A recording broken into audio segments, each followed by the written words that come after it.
Can you hear my AC? No. Not really. Okay, perfect. Because I'm sweating balls right now. No, it's good to have him around live. Yeah, I'm dying. Okay, yeah, we're live. All right, you guys ready? Yeah. Yeah. All right, 3, 2, 1. Welcome to BatYard's Finest, bringing you the finest of anything in pop culture. From Metropolis, I'm Josh from BatYard Productions, and we'll just wing it. We got a special guest today. We'll start with you, Duff. I'm like pointing out the wrong direction. Duff, would you like to introduce yourself? Why, certainly. My name is Duff Torado, and this is my first podcast, so please be gentle. And I'm actually really happy to be here. I met you guys a couple years back at Hudson Valley Comic Con, which as of 2022, it will be coming back in May. I'm not sure the exact dates, but I am glad to hear that it will be coming back. And yeah, I'm really excited to be on the show today. Thanks for having me. Yeah, thanks for coming on, man. Sorry we had a little bit of technical difficulties. Usually this runs a lot smoother, so this is going to be a learning curve for all of us. So we appreciate you coming on. Gentleman to my left. I'm Jerry, still your current resident from Ola. And what's up, guys? I'm the last guy on the bottom here. I'm gonna tell you what's going on. Yeah. Well, yeah. Duff, I want to thank you for coming on again. Like you said, we met first time at Hudson Valley Comic Con. I know we were talking about doing a project, long time in the making. I apologize that has been delayed so many times. There's good, brother. Global pandemic hasn't helped either. So we'll figure out when that's going to happen. But I think we'll be starting that once it gets a little cooler, because I'm already sweating just sitting here. I couldn't,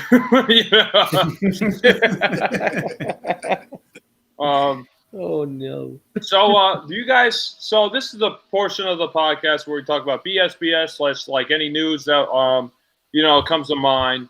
I don't really have anything this week. I don't know if you guys have any BSBS that you want to mention, like any shows that you watched or any news that kind of comes to mind that you want to like shout out there. The only thing I can think of is that Indiana Jones 5 is starting to film with Harrison Ford. Oh, so they're actually kicking it off on it? Yeah, there's like I seen images online, just with with Harrison Ford. It's actually him. Like they're actually using him. I thought it was going to be like Chris Pratt or something. So I'd rather have that than them recast it. So I thought they were supposed to like replace it. Wasn't there like news that they're supposed to like bring in this like woman like adventuress that was supposed to replace him down the road? Yeah, that's that's Laura Croft. Yeah, that's what everyone's saying, because she's basically is Indiana Jones. That's Tomb Raider. Yeah. I kind of want to see these photos. Hopefully they're like not overly like going crazy with this. It's just sitting on set with a coffee in the Indiana Jones gear. It's like it's really nothing. Okay. Duff, have you seen any of that? I mean, I after the last one, because I've only heard like bits and pieces of like they're going to be making a fifth one, and I haven't seen any like stills or like trailers or anything like that for that. But after the last one, the case of the crystal skull, whatever it was called, it was bad enough that I can't actually remember what the actual name of the movie was. The third one should have been it. It would have been enough for me. You know what I'm saying? I'm sure Harrison Ford kind of feels the same way. I can't speak for him, but just like his kind of outlook on the character, it was like more than enough time to retire it. Yeah, that was definitely a big disappointment. Yeah, I don't know. I mean, I don't know how I feel about it either. It's like they should have just ended with the third one. They should have just ended with, The Last Crusade. They wrote out in the sunset that the story was over. So exactly. I mean, I'm gonna see it nonetheless. You know what I'm saying? Everybody is. You can talk as much smack as you want about any kind of movie, franchise, whatever. At the end of the day, we're all gonna go see it. Yeah. No, I'm more curious, morbidly curious than anything. I don't know how you guys feel. How do you feel about? I don't even. Yeah, how do you guys feel about it? I don't even know how Jerry feels about Indiana Jones. I think it's gonna suck. I didn't really care for the Kingdom of the Crystal Skull or whatever, just because I'm not a fan of Shia LaBeouf and all that. Yeah. And I'm like, okay. I mean, I'll probably watch it because who doesn't love Indy? But yeah, exactly. I'm expecting it to be a solid 3. It's not gonna make it past 5. I'm expecting a 3. I'm giving it higher. Yeah, I was gonna give it a 4.5 at least. Are you talking about Just for- Crystal Skull, or are you talking about The new one that's the gonna new have one? the new one that hasn't even been released yet? You're right. Yeah. Well, who's directing? That's the problem. I have no idea. M. Night Shyamalan. Probably at this point. At this point, I have no If idea. it's M Night, I'm giving it a solid 2. Solid 2 if it's M Night Shyamalan. Yeah, I can agree with you on that one. I might. It might be so bad that it's great if M Night, directs it. I might give it a 6. Go like, yeah, this is so bad that it's amazing. The twist is that it's a good movie. Right? It's like the big twist. I don't know. Okay, this may be a good twist movie. At the end is Indiana Jones is the alien or something stupid like that. I don't know. Wait, This what, man? could have more promise. This could have more promise than I want to say. Why? So it's directed by James Mangold. Mangold, Who? if I'm pronouncing that. James Mangold. It's literally Man sounds and Gold, and that's Who's his last that? name. I don't even know who that is. He's a director. He did Logan, Ford versus Ferrari, Walk the Line. There's a movie called Heavy in 1995. Most of these movies are decent hits. They're not actually like horrible and trashy. Last movie was probably he did was it Ford and Ferrari, and that was a pretty decent movie. That got good reviews on it. Walk the Line is like hands down like set as a good movie in history. So Who knows? let's see what happens. Might be a 7 now. Yeah, It could be a 6. I thought Logan was great. I almost cried at the end. Oh, I love Logan. Yeah. I Yeah, love Logan was Logan pretty how he good. set it up, but it's just like he did. I just need to know what they're gonna do with Indiana Jones' story now. We got a decent director on board. Is now the storyline. How everything's gonna crash in together. And I did see a stage photo of him walking around with him. Harrison Ford is walking around with his like mask on with the crew and everything. So Right? Yeah, that's. I mean, I would show it on the podcast, but we can't right now. yeah, we can. But I will try to be that guy that does this. Hold on. That's some photo videos. I don't think we could screen share right now. No, let's try it. Can we? Like, so Matt's showing his phone. Oh, I see it. That's the Do you think he's photo going to be right wearing now. the mask in the movie? No, hope not. I I don't know. don't Maybe think he's in it's- disguise. Maybe. Who's the guy wearing the mask? We don't know. He's wearing a cowboy hat too. We just don't care. It's Indiana Jones' twin brother. The long lost twin. Oh, jeez. There's always Yeah. twins. It's like a soap opera. His evil brother, Montana Smith. You're right. The I only can't believe this. The only other news I have is more BS is like Ghostbusters Day was yesterday or the day before, like when they originally released the movie. Okay. Sorry, I'm eating right now, but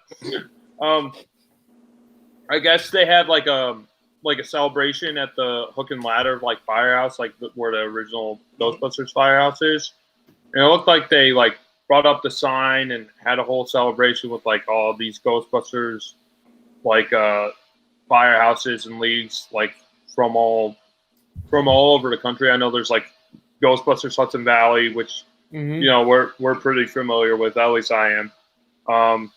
and like Ghostbusters, like Rochester. I don't know. There are Ghostbusters everywhere. There's Ghostbusters in every state and every town, I guess. So they all went there, and they had like a little celebration, which I thought was kind of neat. You know, it would have been cool to see that. And they had I think they hung up the sign. I don't know, but Oh my god, that's pretty neat. Didn't we do didn't we go down there in the city like at this time and film the rest of the Ghost Hunters stuff when we were trying to find the building? Yeah, that was. And we're praying that Was the that sign and June? everything was still up. Yeah, that was June. I'll say so. So Matt and I Because did a pilot for a Ghost Paranormal Eliminators, short. It's going to be like an episodic thing. So the pilot's out on YouTube. It's basically all of us. It's Matt and I exploring all of Manhattan, going to the locations of where the Ghostbusters, where they shot the film. So we're just like basically playing homage to that while we're doing our pilot. And that was hell of a long of a day. I don't know. That was a long day. It was like we started at the top of Manhattan and then all the way to the bottom of it. It was we went everywhere. We started at where did we start, Matt? We started at the college, the University, Columbia University. Yeah, we went to the university. And then we ended at the Ghostbusters Firehouse, and we kind of hit every location. Well, not every location, all the locations that we had time for in one day to film. So that's out on YouTube. If you guys want to check it out, it's Paranormal Eliminators, Den Job. If you want to check that out, we'll put a link in the description or something once this video's out. Well, once it's in the past, not live. So I don't know if you guys have anything you want to mention, like any shows or anything, any BS news or anything like that. Dolph, I don't know if you had anything you wanted to share. I already had made mention of it before that Hudson Valley Comic Con, for the past 2 years they weren't able to have it because of the whole COVID-19 thing and everybody being locked down and everything like that. But I talked to the the curators, the people kind of in charge of the whole thing, and they said that for certain they're confirming it that May of next year of 2022 they'll be bringing Hudson Valley Comic Con back. And if anybody who's watching this or when this comes out or anything like that, it's a really amazing con. It's where I met these lovely characters, but it's really cool. A lot of really good guests there, and you could walk around that place 10 times and still see something new, every time you come around. So it's very, very cool. Very, very cool show. I'm really happy that it's coming back. Yeah, man. No, that's awesome news. I didn't know when they're going to do it next. I mean, like you said, the past 2 years, so I was kind of bummed out that they didn't do it. But we met awesome people like you there. I was like, yeah, it's a really great experience, and you meet so many different people, and a lot of people out there just want to collab and want to help each other out, and it's a really cool aesthetic and atmosphere. And I kind of like the smaller cons because they're more personable than the large ones, because it's just so much going on. Absolutely. You kind of get lost in the sauce. I don't know how you guys feel about bigger cons versus smaller ones. I'm in the same boat. And it's neat going to big cons and be like, oh my god, this is happening, but at the same time, I'd rather be in the smaller con and just run around there with everybody, because it's not like Duff said, this every corner is just a new thing, but it's easier to move around and have fun with other people and interact with them than just being there's just people pushing you and just moving you to the next areas. You can actually have time to breathe. At smaller cons, I'll say this. There'll always be a random conga line of people going somewhere, and you'll just hop on board. Yeah, exactly. There usually is I remember one time there's a Spider-Man guy with a boombox having a conga line at Hudson Valley Comic Con. Oh, that was a couple of years ago. Or was it Deadpool? It was some. I think it was both. It was Spider-Man and Deadpool. Oh, okay. It was Spider Deadpool. Yeah. Spider-Pool. Duff, I don't know how you feel. Do you enjoy the smaller cons, or do you like the larger ones? It's just kind of apples and oranges. It really is apples and oranges. I mean, not for nothing, I absolutely love New York Comic Con. It's one of those things you can't see it all in a day, and it's it's so grandiose that you do kind of like get caught up in it. It is wonderful, but the smaller cons like Hudson Valley Comic Con and Undiscovered Realm, Kinetic Con, like places like that, even like the local monster cons, like stuff like that. I like those a lot better because they are smaller. You do get to kind of like be a little more intimate and like close with the people that you meet and some of the celebrities that are there. Like, I got to meet people like Ernie Hudson, Gilbert Gottfried, the original writer for Deadpool, the voice of Courage the Cowardly Dog was there. Like Karen Parsons, who played Hillary on Fresh Prince. You meet these kind of people there, and it's not just like, hey, how you doing? I'm such a big fan. Okay, signed autograph and on your way. You actually get to sit and like have conversations with these people. Yeah, true. I was part of a Rocky Horror Picture Show troupe that used to get booths at Comic-Con, and we got to meet Pete and Pete. And they came over to our booth and were doing like celeb pics with us and stuff like that. Coolest guys in the world. You never get something like that at like San Diego or New York Comic-Con. Yeah, no, that's it. You're right. It's like more personal. You have a lot more time, like Duff was saying, like to interact with these people, because once there's like a big giant line, they have no time. Like they could like maybe shake your hand and go like take a picture, cheese, and then that's it. You're out of there. But it's like it's really cool. Like so tell us a little bit more about like your booth and the whole Rocky Horror Picture Show. I know Matt and I got to view in the past. So yeah, if you elaborate a little bit on that for people who don't know at home. That's that actually I kind of fell into the first year that I went to the Hudson Valley Comic Con, because I had never seen it before. And if you guys don't know what Rocky Horror Picture Show is, it's like a gay pride version of Frankenstein.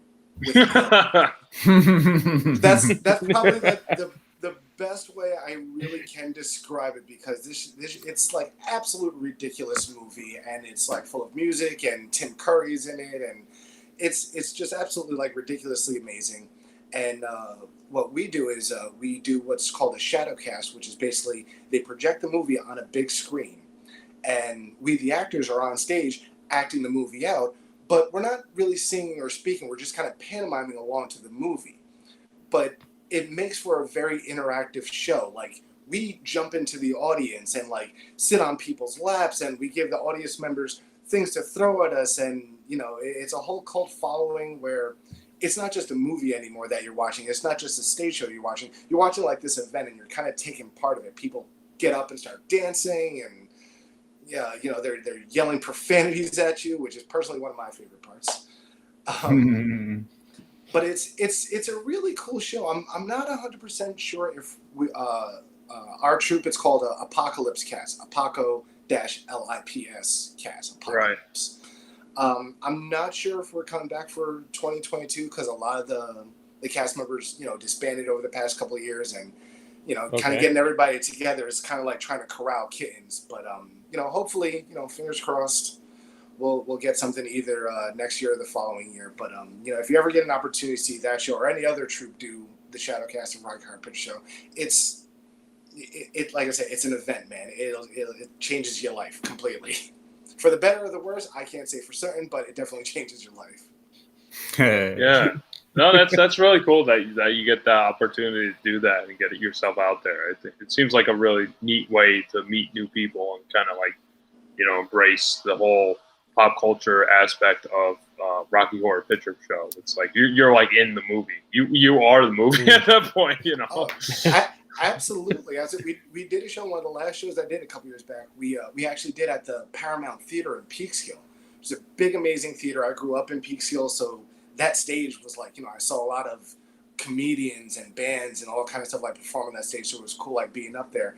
And I got the lead role as Tim Curry's character. So imagine you being on a stage that you've dreamed of being on for years as Tim Curry in fishnet stockings. That it's a very kind of lucid fever dream for, most people, but it was pretty exhilarating, I gotta tell you. Yeah, that sounds pretty liberating. That sounds awesome. It's not. Kind of was. Oh man. So we got a comment here from T Pillow. There's a con here in Nashville that has gotten pretty big over the years. It's gone downhill since like 2013. Oh yeah, I know that con. Wait, so you want to elaborate on that a little bit, Jay? Yeah.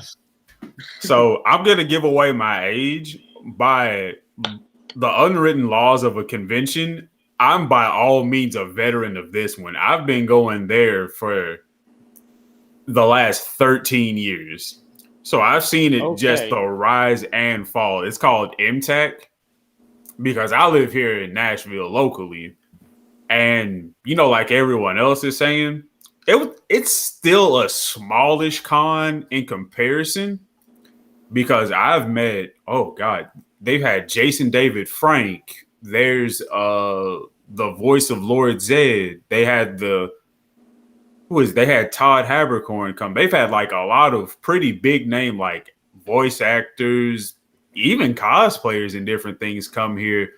But recently it's just like, if you were to ask me, 10 years ago was when it was in its prime, and now it just hasn't really kept up that same flair and momentum with different things because now they're just bringing the same people back. It's not a good stock of dealer room as it used to be because I remember in the dealer room, you could find adult stuff. They had literally like past 12 o'clock, there was security going around saying, if you do not have a 21 and 18 or 21 and up wristband, you must vacate the premises or go to your hotel room because there was pornography. There was adult toys being sold. There was Euro mangas and videos and different things. What is this place? Yeah. That's wild. And like for a lot of different reasons, obviously, they stopped doing all that because, people would lie about their age. People would sneak in and do things, buy stuff, from people who they know and be like, hey, if I give you this money, can you go buy me this porno book? And they'd be like, yeah, I can do that for you. And I remember one year it was the year we had the 2010 flood where I live. YouTube, please don't age restrict this. I'm telling the story. What did you get someone to buy for you? What did you get someone to buy?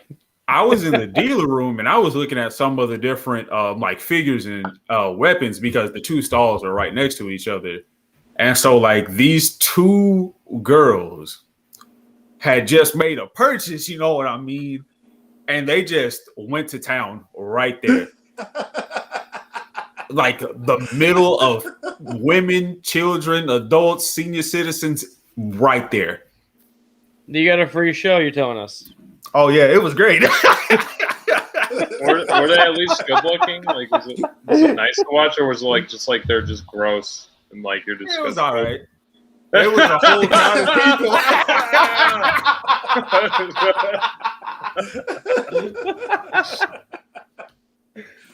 But that con, it's been put off, the last 2 years, kind of like everything else. They're finally coming back to a newer venue that just finished the construction here in Nashville. So fingers crossed, I'm hoping it's good. Nice. I'll probably get like a 1-day pass just to check it out and see who they have, what they might be changing.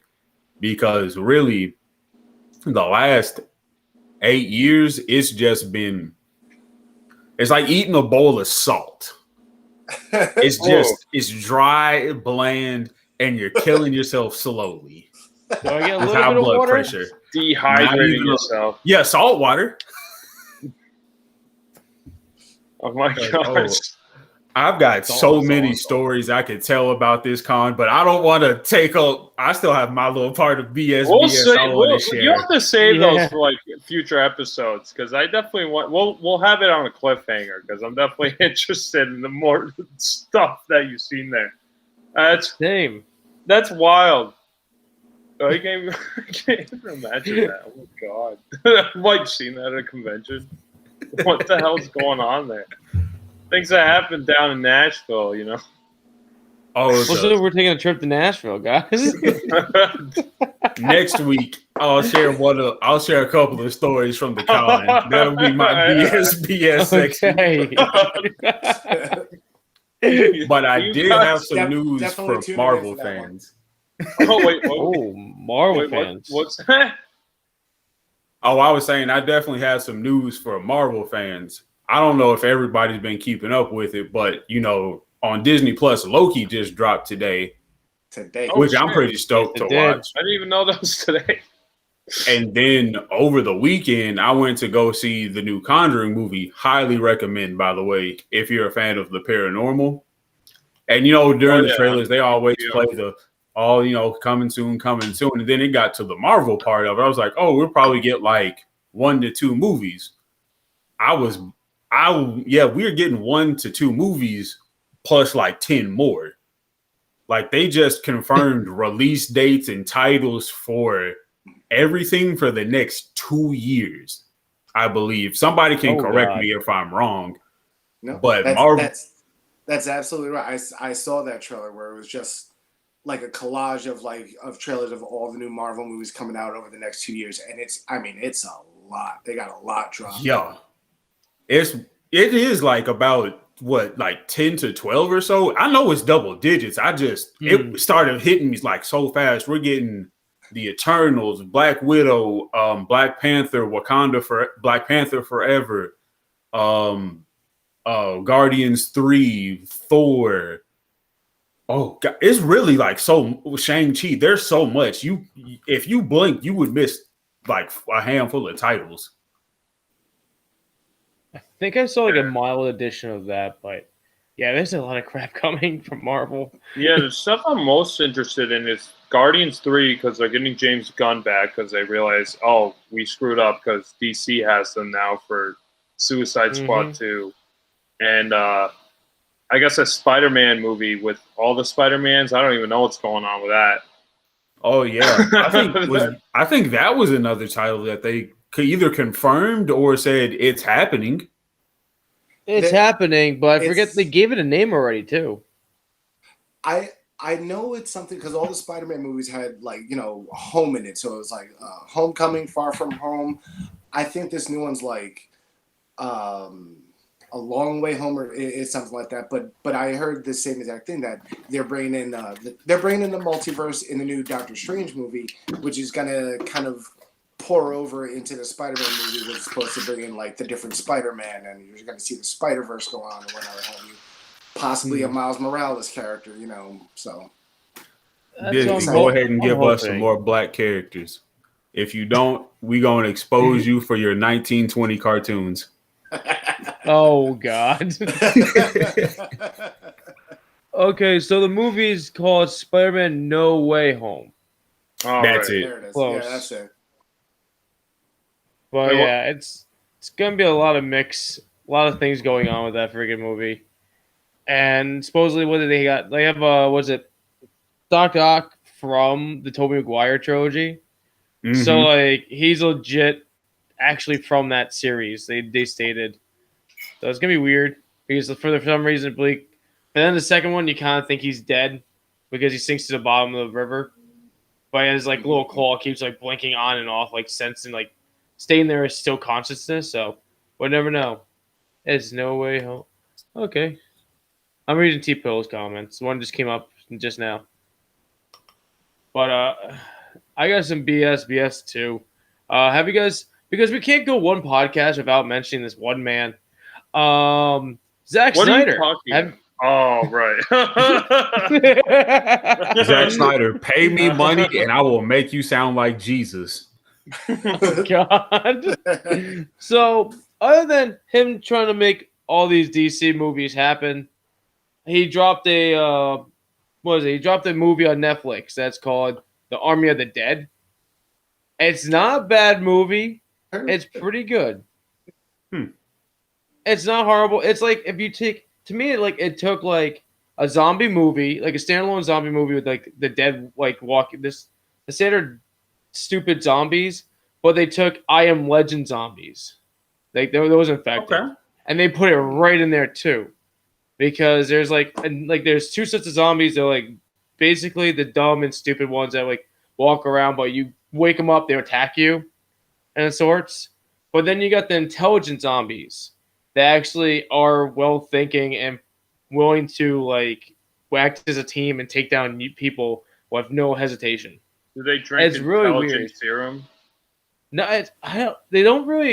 It's like it's really weird. It's like pick or choose how it goes because there's one dominant zombie that chooses who becomes an intelligent zombie. Do they and have who an becomes interview? the dead. Do they have an interview with Mr. Munster on live television demanding No. what they want? No, okay. No, not at all. Okay. But it starts off with like it basically starts off with a military unit carrying cargo that no one knows what's in it. Everyone thinks it's a nuke, but it's not a nuke. And it finds out they're carrying a zombie, and then all hell breaks loose afterwards because the cargo van falls over, and shit just ends up getting real. But there's something strange about the first zombie because the first zombie you find out later on in the movie he's like a quick pick in this like casino setting, and you see the first zombies there, and that leaves you have to see the movie like see how like there's a weird interaction because he's not a standard zombie in a way. It's weird. You have to see it because I don't want to spoil it because it's kind of still new. Okay. So what are your like thoughts on it? Like overall thoughts? Overall, if you're gonna for a if you're zombie gonna like movie, recommend it. Yeah. I recommend you actually watching it because it's not like he's ruining a franchise. He's like kind of like building something in a way. Because at the end of the movie, it ends with like there could be a second one. Because how they ended it. You have this like it's weird. I don't want to spoil so much of it because like it ends with like a basic cliffhanger. But it's like a 7. I would rate it at least like with like do the zombie movies. They're not like overly. They can go either way. I'd give it at least a nice, decent 7.5 to 8 range for being a zombie flick. 8? It's like not 100% 8. It's like 7.5 to 8 area. Like bouncing back and forth. It's not horrible. It just works. There's a main plot is a unit's trying to do a heist. A guy got a group together to heist a casino in that zombie apocalypse setup because outer world of Las Vegas is still an active like country, and so they contain the virus in the Las Vegas area. That's it. Okay. I might watch it. I don't know. I'm not making any promises. It's not like he did a decent job. It was good. I actually really. Oh, you watched it? I haven't seen it, but everybody that I knew saw it. They were like, it's exactly like how you said. You know what I'm saying? Like a 7 with an 8 kind of aftertaste. You know what I'm saying? It's pretty good. It's worth the watch. You know what I'm saying? It's Sunday. You got the day off. You got some leftover pizza. Put it on, eat the pizza, and you're gonna have a good time. Mm-hmm. Have a beer to it and all that stuff.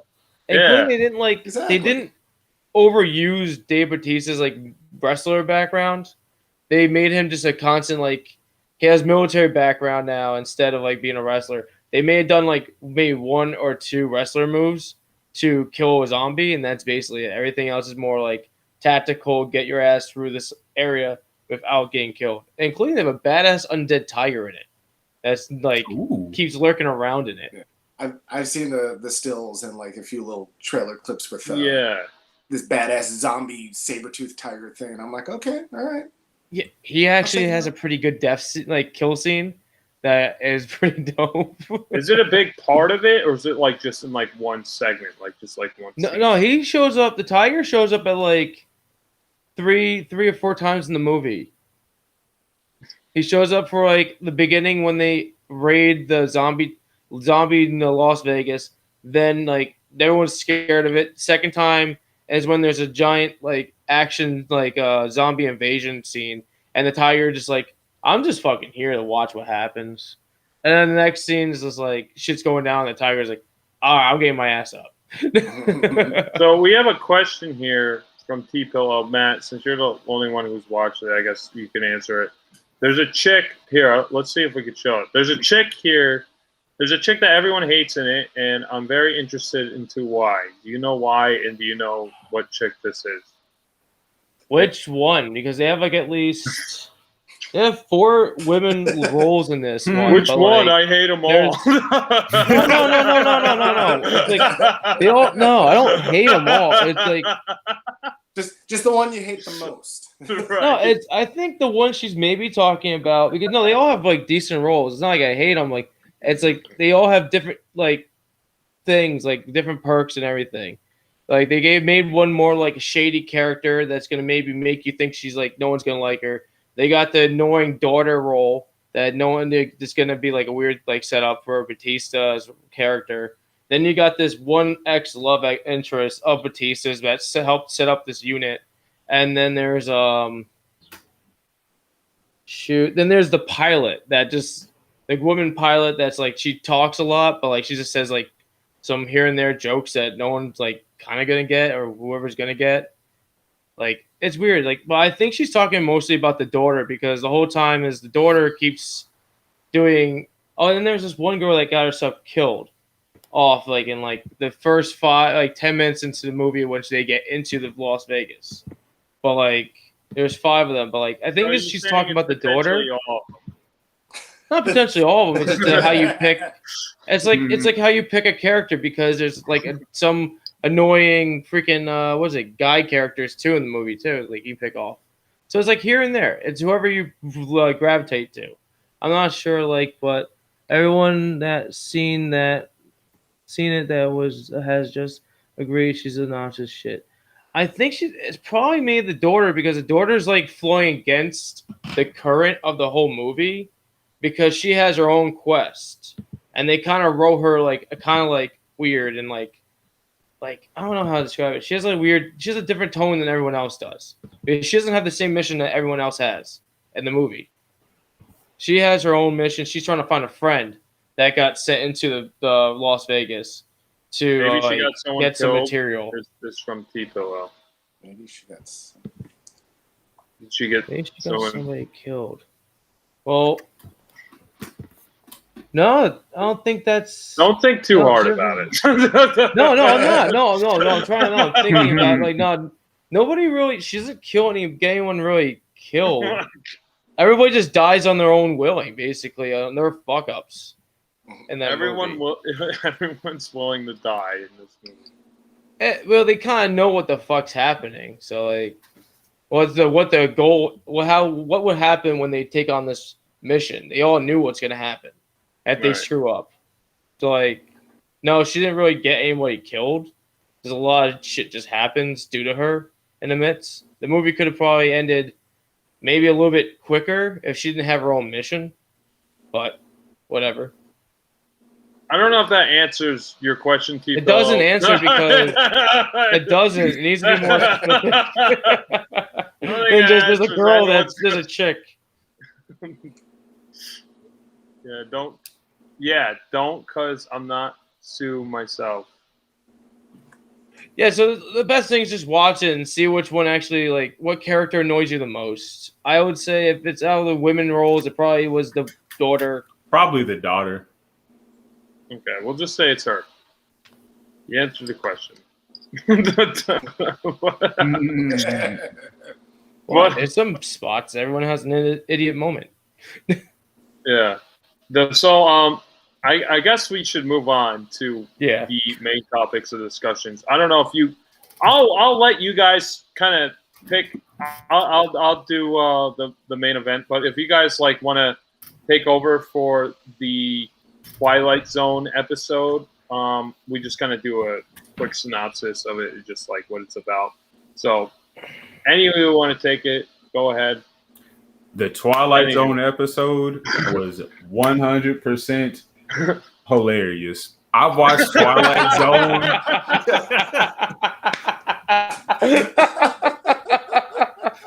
No matter how many times I watch Twilight Zone, some things about it are just always going to be funny. I know it's serious. You know, a man just had a nervous breakdown.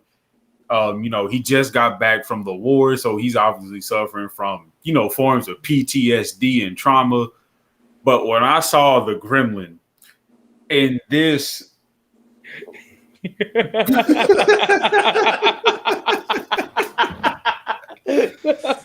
in this Dollar General ape costume. I don't think it was that bad. You can see the bottom of his shoes through the costume when he lifts up his feet. You can actually see the Converse like grooves on the bottom of the shoe. Yeah, I swear to you, I was. No, you can't miss them. You could see wild. like the soles of his shoes underneath the costume. It's ridiculous. I kind of feel like I've seen this episode before, but I haven't seen it in probably a long time because my dad liked to put on Twilight Zone when I was a kid, and I think I may have seen it when I was a kid, but now rewatching it, Josh, you know what that costume from the Gremlin reminds me of?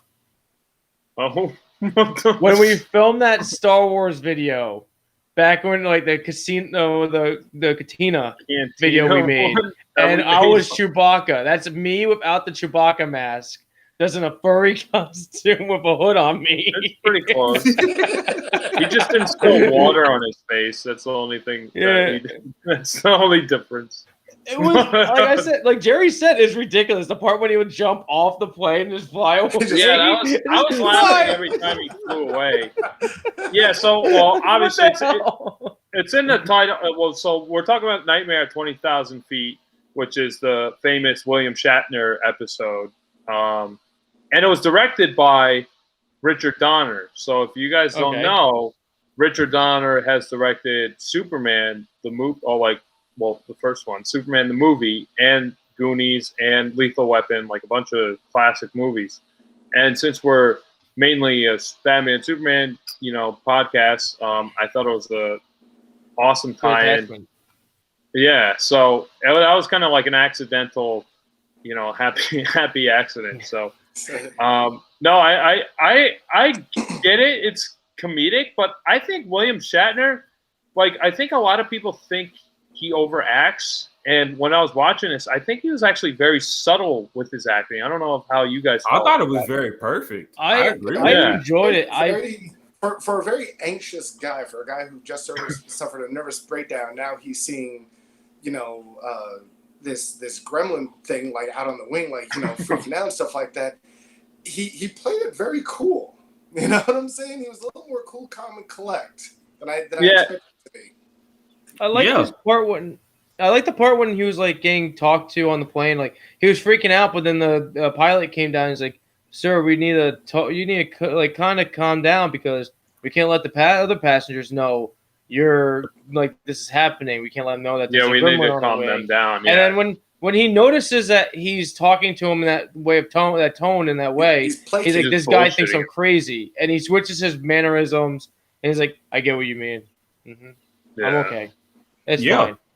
Don't worry about it." I'm like, that was a good switch. He didn't overreact. It went well. I'm a man that doesn't like flying or heights. And if I had this problem that I would see a gremlin, I would think that's where I'll be fucking at one point. If I look at I had to take a sleeping pill to get on a plane. It's like I'm like BA from freaking what's it called? A-Team. Wow. Yeah, A-Team. I'm like him. You can't get me on a freaking plane without giving me a sleeping pill to get on there. Yeah, and it's I agree with what Mateo said. Even when he took the sleeping pill for the first and second time, he obviously did it. He did it to calm his nerves because he's like, okay, you just had a breakdown 6 months ago, so you don't want to relapse and go back into this. But he keeps seeing it and seeing it. He's like, okay. It's this thing out here is obviously fucking with me. So I'm gonna go get this pistol and show him who's the captain. Yeah. That is I will say this because before I saw the original episode, I don't know if you guys had seen Twilight Zone the movie that came out. I haven't. I did not. Oh, I'd love to see that. That's actually on my list. The movie is amazing. I want to say 85, 86 it came out. It's really, really cool, and it has, it's like an anthology where it has 4 different stories in one movie, and there's kind of one background story a little bit. But they kind of recreate the Nightmare at 20,000 Feet, and it's a little more modern, but instead of William Shatner, it's John Lithgow. And John Lithgow's alone. He's not with his wife, and he's on the plane, and he's just terrified of planes, afraid of heights, and he is not nearly as cool comic collector as William Shatner. He is before he even sees the gremlin, he's in the bathroom. He's got the cold sweats. He's shaking, they're trying to calm him down. Oh God! And the gremlin that's in that is actually scary. When I was a kid and I saw this freaked me out that this monster could be there because he's like gooey and lizard-like and got these crazy dreadlocks. It's like if Lizard from Spider-Man had a baby with a predator. It's really unappealing. And, it kind of goes down the same way, but at the end of that one, the monster doesn't get shot. He actually grabs John Lithgow. He's hanging out the plane. He grabs him. He looks at him, and he sees that the plane is landing, and he kind of gives him, this little shifty eye and does one of no kind of deal, and then flies away. In this one, after seeing this one, seeing William Shatner grab that gun, he sticks out the window and just clap back. Yeah. Oh my God! So cool. He took that thing out, and I was like, you know what? Because that's William Shatner. Because that's how he do. You know what I'm saying? Ain't no way this half monkey man suit dude is gonna take down Captain Kirk. That's just not happening today. Okay. Third Rock from the Sun, you got him. Kirk, nah, not today. The one with I'm looking. I want to show everyone, but I can't. The one with John Lithgow, that monster. I'm looking at it right now. That's fucking terrifying. Oh God, That thing? Right? Isn't it awful? Oh yeah. Oh my God. Yeah, that's fucked up. I don't like that. Good Lord. Yeah. Well, why the fuck was that one so good? And we get a Dollar General ape costume. Yeah, it's like a bad costume, but the suspense of the episode and the pacing of it and how it's he's right up to the glass, that is still kind of freaky. You're like, what the fuck?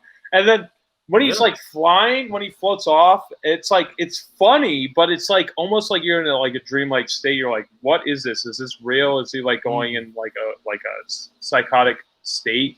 And then it's only revealed at the end when the panel at the wing is sabotaged, that you realize that this actually happened. And Shatner just going into this crazed state throughout the whole, throughout the whole episode. It's just you're kind of with them and you're not at the same time because you're kind of riding that line he had this mental breakdown earlier. And I kind of wish, my only gripe with it, it's, the ape costume, whatever. I love it. I don't care. Don't change that. But my only gripe with it is at the end, it's very minor. It's very nitpicky, and it's not even that detrimental to the whole episode. It's just when they say, he's in the straitjacket, and then at the end, Rod Serling, who's the creator of the whole Twilight Zone series, he says, with the physical, tangible evidence, he will be fine, basically. And it kind of I don't know. I wish it was just more ambiguous. You didn't know what happened to him. I mean, I guess it is, but he kind of spells it out. He's going to be fine because there's physical evidence, that there was actually something on the wing. And, I don't know. I don't know how you guys feel about that, but that's literally my only gripe. I think everything else is great. The pacing, the acting, it's primo. I'll tell you now. Do yourselves a favor. Watch the Twilight Zone movie because the other stories in there are really cool, and of course they saved that one for the last one.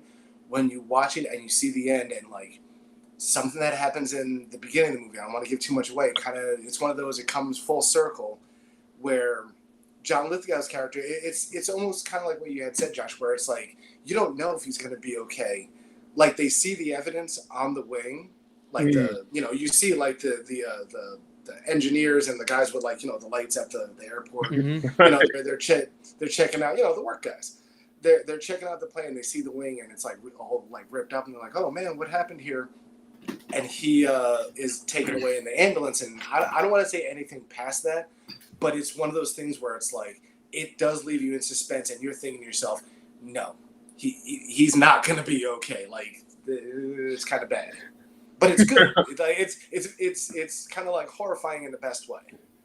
I know what the only stuff I know about the movie, it's like an anthology movie. I know it's like different directors directing different segments. I know, well, for the future, the movie that we're going to talk about, Joe Dante directed Gremlins. I know he did one of the segments in the Twilight Zone movie.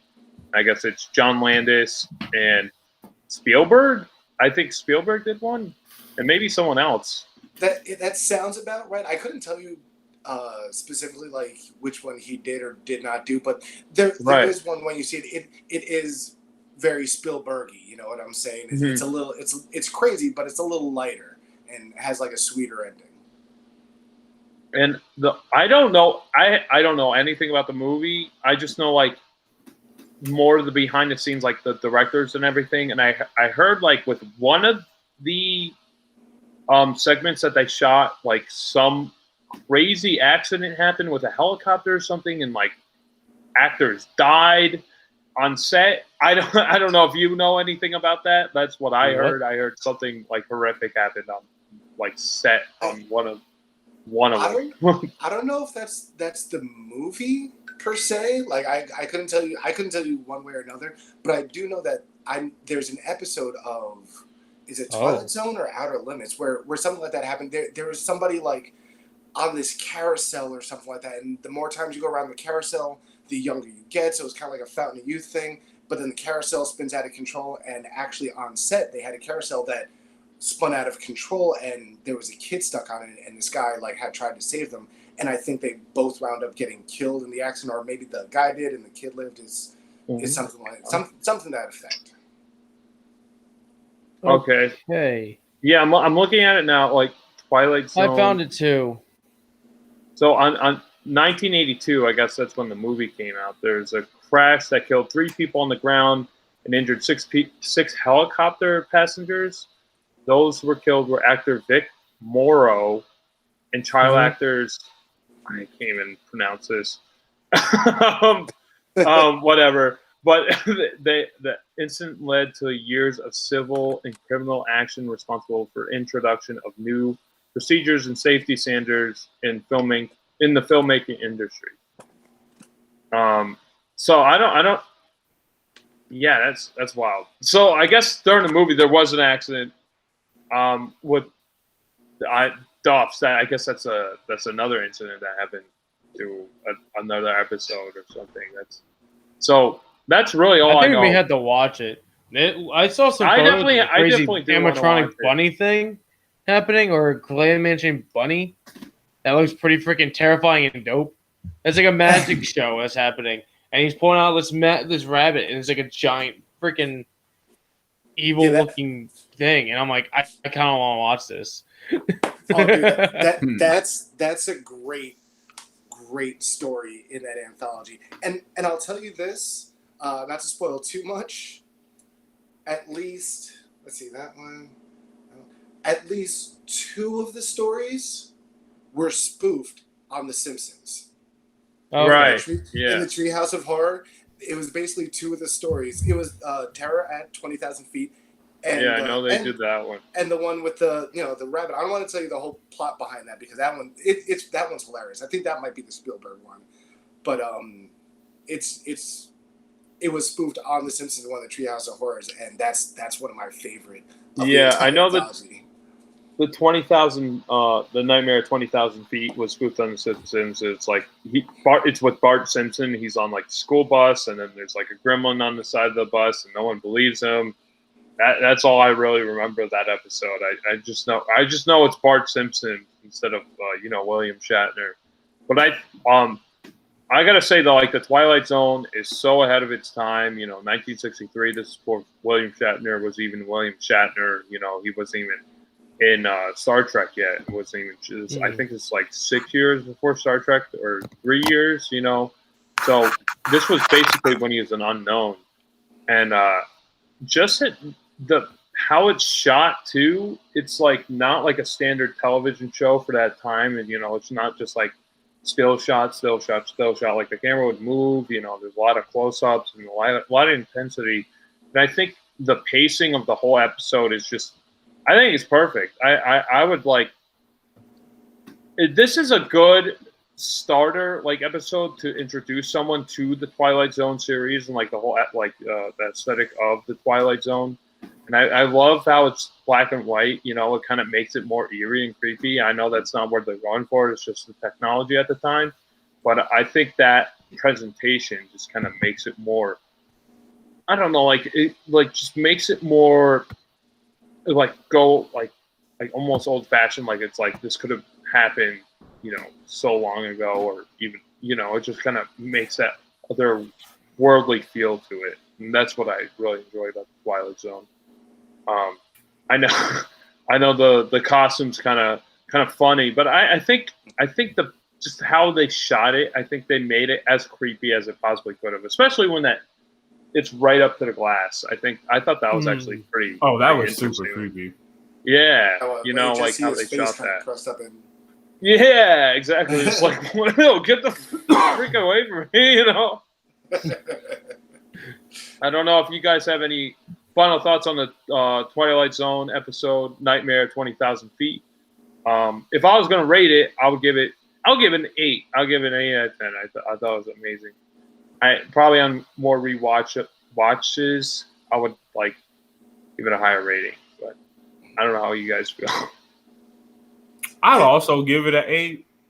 Like, you know, like I said, I rewatched Twilight Zone so much. I really think I've seen every episode at least 10 times. Yeah. Oh, that's awesome. You know, it's an anthology series, of course, but I think that one in particular, you know, different episodes even in the series itself, it really shows like this is something, you know, like we said before, and Cool Hand Luke and Batman, and referencing, you know, the human spirit and different things.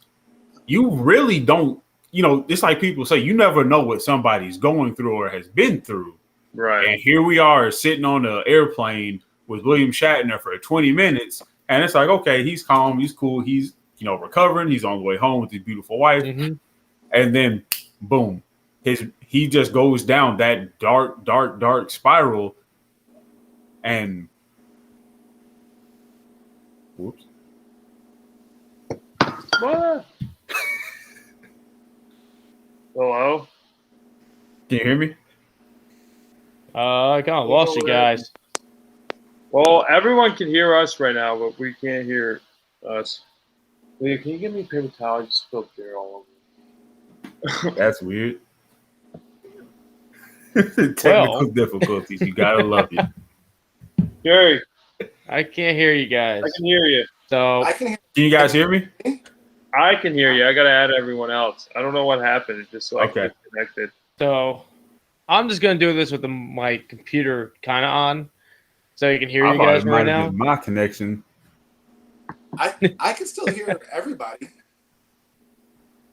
Hold on. Technical difficulties. We just can't hear each other right now.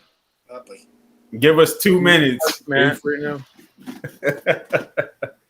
I literally, like, after that happened, I just spilled my drink all over myself, so I can't even type on my phone. Yes, please. Jesus Christ. Hi.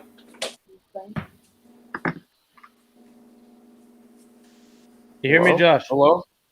Crispy. Jerry. Okay. We're slowly getting everybody in. Yeah. Sorry. We're going to add. Okay. I don't know what happened.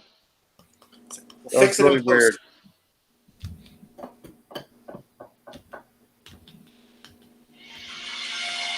There we go.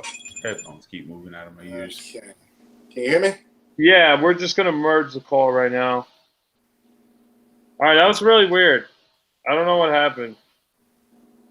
That never happened before. All right. Technical difficulties, everybody. Yeah, just keep going. Go straight. And we're back. But just to summarize, you know, you see William Shatner going down the dark spiral of creeping back into another breakdown. And, you know, you could almost play the gremlin off as a symbolism of suicide, like they said, because he took that, you know, that airplane agent's gun. He opened that auxiliary exit and he just started blind firing off in the air. So to everybody else, it looked like he just gone crazy. But in his mind, he was fighting off, one of his demons. True. But I have one question. Yeah. The window that he pulls the lever from, that lever said anxiety exit, right? Or is that emergency exit, it said? I think it was emergency. I Emergency. don't All think right. it said anxiety. Emergency, yeah. It's sort of like I thought it started with an A for a second, like it's something emergency exit, and Yeah. like it just. I don't know if just it the said window. anxiety exit, that might be like something that's going through his head, but I didn't read it like That's that. what I think it said. I kind of want to go back. I can't say you're wrong because I didn't even think of that. I just like kind of read it as emergency exit. On Google. But Jerry, you got anything else to add to that part? Watch Twilight the Zone. beauty If of you being haven't, live. you're robbing yourself of a good anthology series. Yeah, no, I agree. Matt, so what are your thoughts? My thoughts. I'm with you the whole time. Like I'm with you, like with like the whole like it's gonna be an A for me because I enjoyed watching it. I didn't like it was like a smooth pace, like you were saying. The camera work was amazing. I liked how his acting went, like how much he was like fighting, like he was like acting twice for this character because he had to do a great job pulling it off, but he had to act like he was going mental and keeping it cool so he doesn't get kicked off this flight or do an emergency landing so he can get arrested for panicking everybody else and how it's going on. And it's real. It's like to me, it was an outstanding episode that I enjoy. I kind of want to keep watching over and over again, and see any more little details. But like the one thing that's kind of annoying right now, Netflix, where this show is right now, that we probably maybe will watch it from right now, unless you got box sets or like any like copies on like your like phone or own at your house. Netflix is getting rid of it on June 30th. Are you Of course serious? it is.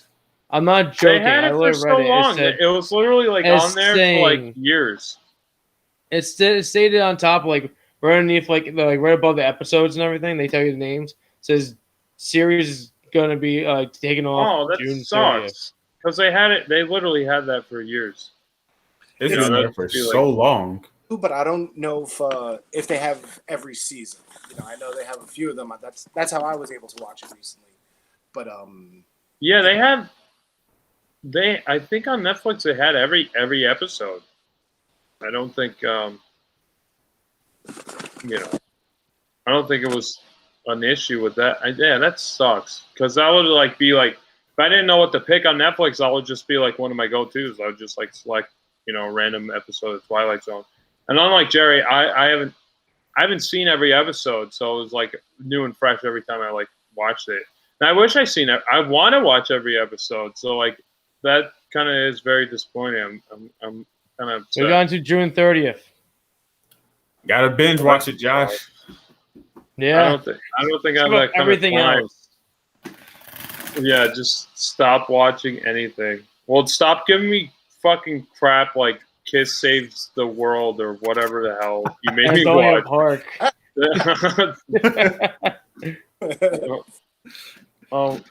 Yeah, don't give me that.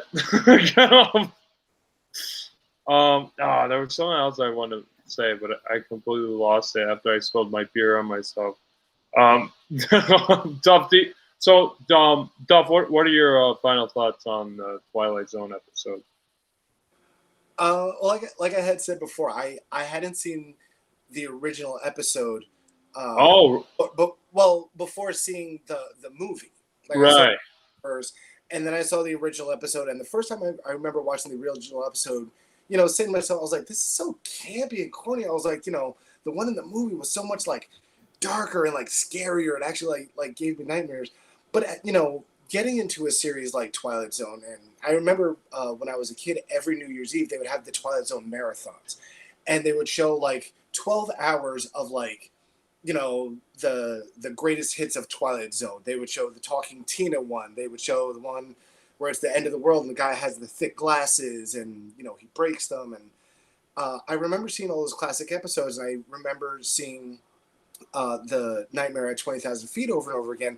And I really did get a better appreciation for it when I got older. Like you said, like it was shot so well, and the way he he has like the cold sweat, but he's trying to keep it together. And when the pilot's talking, and he recognizes that, and he's like, don't patronize me, just get out of here. I'll deal with the gremlin myself. Kind of attitude about him, and he was, just to kind of pinpoint it, he was real smooth about taking that guy's gun, like real. Yeah, it's wild. Like he had his pack of cigarettes. He was like looking around. He's like, "Oh, whoops! I just dropped these. Let me just real quick." Whoops! I dropped my case of cigarettes next to your six-shooter. Yeah, exactly. And that grab this, But that's wild. And I do remember seeing. I was like, he gets the monster at the end. Which I thought, as a kid, you think that's cool. As a kid, you always want to see the good guys win. When you get older, you like a little more complexity. Mm-hmm. But, watching him like shoot the monster, and I was like, wow, he really went through that, and he's going to live his life knowing I got this thing. He is going to be okay at the end, whether everybody believes him or doesn't. I think he even has a line where he says, I'd rather see the plane crash than complain to you one more time. Right. Paraphrasing, but something along those lines. And it's basically like, okay, I'm seeing what I'm seeing. If y'all don't believe me, fine. We can all go down in this bitch, okay? We can all just be laid out on the ground, and you're going to see a gremlin dancing on our ashes and stuff like that, and I'm going to be right. And he was so, like, stuck in that, like, that conviction that, it really was really cool. I absolutely agree with you guys. Definitely 8.5 out of 10 for sure. Would recommend. Yeah, no, I think more rewatches, I'll give it like a higher rating for sure. Like the more I watch it, the more I appreciate it. And I like how they give his whole backstory. Like, he had PTSD with with other planes and everything like that. Like within like the first 5 minutes, not even like first like couple seconds, everything about his character within like a couple lines. Like they don't give you any fat. They don't show you his backstory. They don't show like his previous like experience. Like you just know, from off the bat. And I really appreciate that. Like they don't waste any time with this episode at all. And I do appreciate that. Like they cut out all the fat. Just get right to the chase. The only I don't know anything about the Twilight Zone movie besides like the behind the scenes stuff. The only thing I want to say, like I wish, like they have all these great directors. I just almost wish they did like their own thing, their own stories. They took almost like the best episodes of the Twilight Zone, it sounds like, and just like kind of recreated them. Like I wish they had the ability to create their own stories, like Spielberg, like making his own story, and Joe Dante and John Landis. That's kind of why, that was a big reason why I kind of like strayed away from that, because I heard like they reamped like the classic stories. So that's why it's taken me so long to watch it. I do want to watch it. It's like on my list, but I just never, I never got to it yet. And they kind of do, it's not so direct, except for that one, because it's such a famous, episode everybody knows. Right. Someone on the Wing, it's been spoofed so many times and like recreated and stuff like that. The other ones, they do have like tones and taste from some of the other episodes, and it's like, that specific director kind of like revamping it and like, accelerating it and stuff like that. But if you look at it, for the most part, like it is a relatively original retelling of a story, if that makes any sense. What I'm saying? I know that's kind of an oxymoron there, but you do see like the originality in these stories that have been told. Mm-hmm. Yeah, I mean, it seems like there's enough differences between the the movie and the episodes that like it gives you the reason you want to watch it. It's not like shot for shot like the remake of Psycho, like Alfred Hitchcock's movie with fucking Vince Vaughn, like, and it's just like, why am I watching this? So at least it, there's a little more originality to that, and that's what I'm interested in. I do want to watch it, and like I said, Joe Dante, who's the director of Gremlins 2, which we're going to talk about, I guess he did one of the segments too. So that's what I'm interested in. Like all these awesome directors from the '80s, like taking their own part within this like anthology movie. I think that's pretty neat. So I guess we're gonna move on. I should have just taken that segue with Joe Dante. So we are talking about Gremlins 2. So Gremlins 2 is a movie from 1990, and basically, it's if the Gremlins took over the set of their own movie of the sequel and just made the movie, because like it's just Joe Dante just didn't even want to make the movie, and he just has the movie taken over basically. It's like it's a complete satire of the first movie.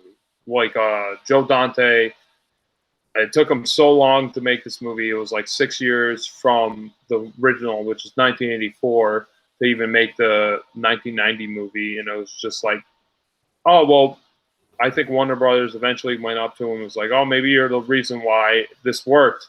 You want to make this movie? He's like, all right, just let me do whatever the hell I want. And he kind of did, because it just went full-blown Looney Tunes. It's just like if the first movie, had that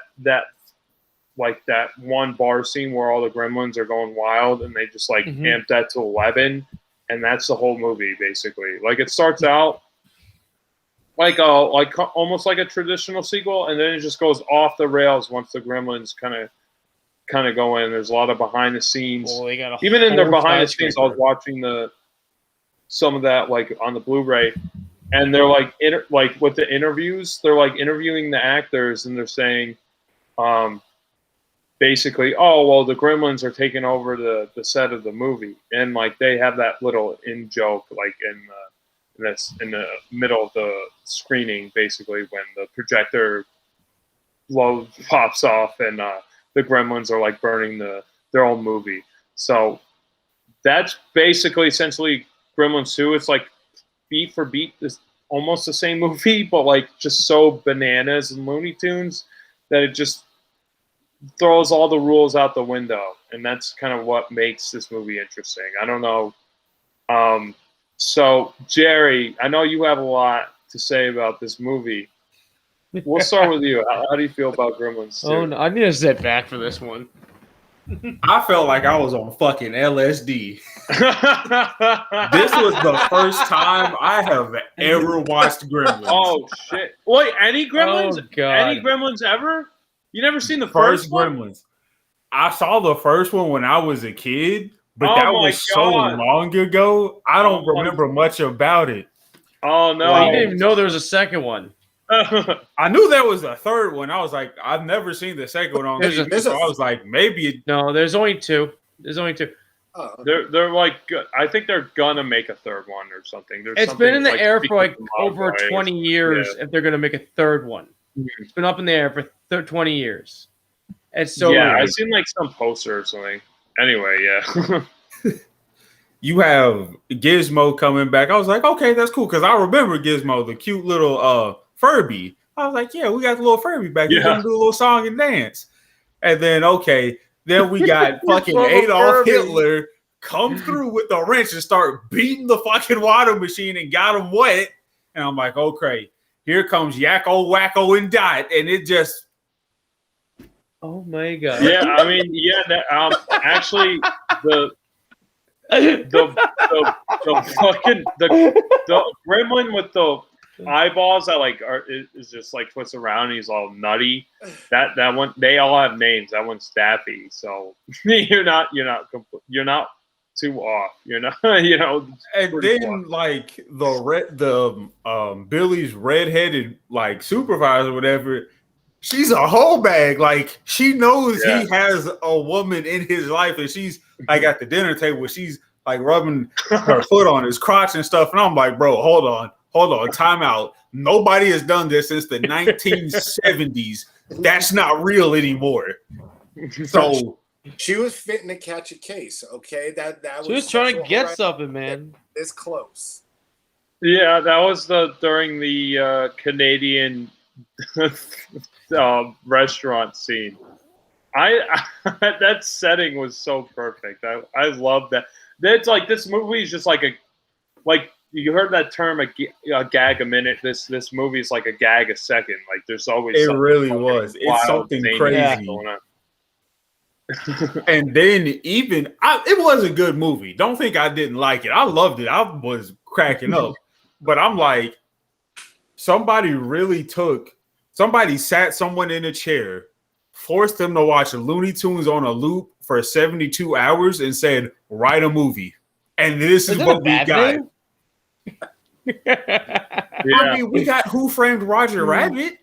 And that's basically like Looney Tunes on the darker end a little bit. Mm-hmm. Kind of true. Yeah.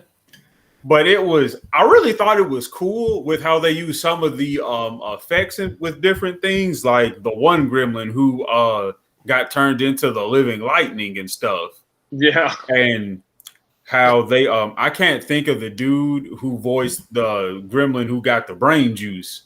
But he's sitting here having full conversation, smoking from a pipe like he's a college professor. And then he starts singing, at the very end. Oh yeah, New York. Saying, like I'm coming. We're here. And even just even how there's the gargoyle reference with the gremlin that turned into a bat that got covered in cement and then flew up to the classic like raptor spot where it's like, okay, I'm gonna just chill right here and not do nothing else. Like they just forgot all about him. Well, he froze because of concrete. He actually the concrete finally settled. So he's just there. Yeah, but nobody said, hey, remember that gremlin that flew off that assaulted that dude? Whatever happened to that? He turned into a gargoyle. Well, first of all, gargoyle. Wait, wasn't that serum like he took? Like it didn't let him. Like light didn't affect him too. So I think he makes him immune. 4,000. Yeah, he's got like immunity and bat flying capabilities. So yeah, he would actually been terror in this guy. But my favorite scene out of everything was when the one gremlin took the like man to woman hormones. And it reminded me a lot of like Bugs Bunny and Elmer Fudd. I'm like, yeah, it's gonna be something wacky and crazy. Yeah. They put their first technically we don't know what these gremlins their genders are. So like they had their like weird first trans gremlin in this movie. Caitlyn Jenner, Gremlins did it first. Yep. Yeah. God. They take that's what they have the splice lab, and that's when all the gremlins just drink all these potions, and they have the lightning gremlin, they have the woman gremlin, they have the spider gremlin, they have the vegetable gremlin. They have like basically everything in between. I guess they wanted more gremlins, but they didn't have the budget for it. They wanted the elephant gremlin, but they didn't have the money for that one.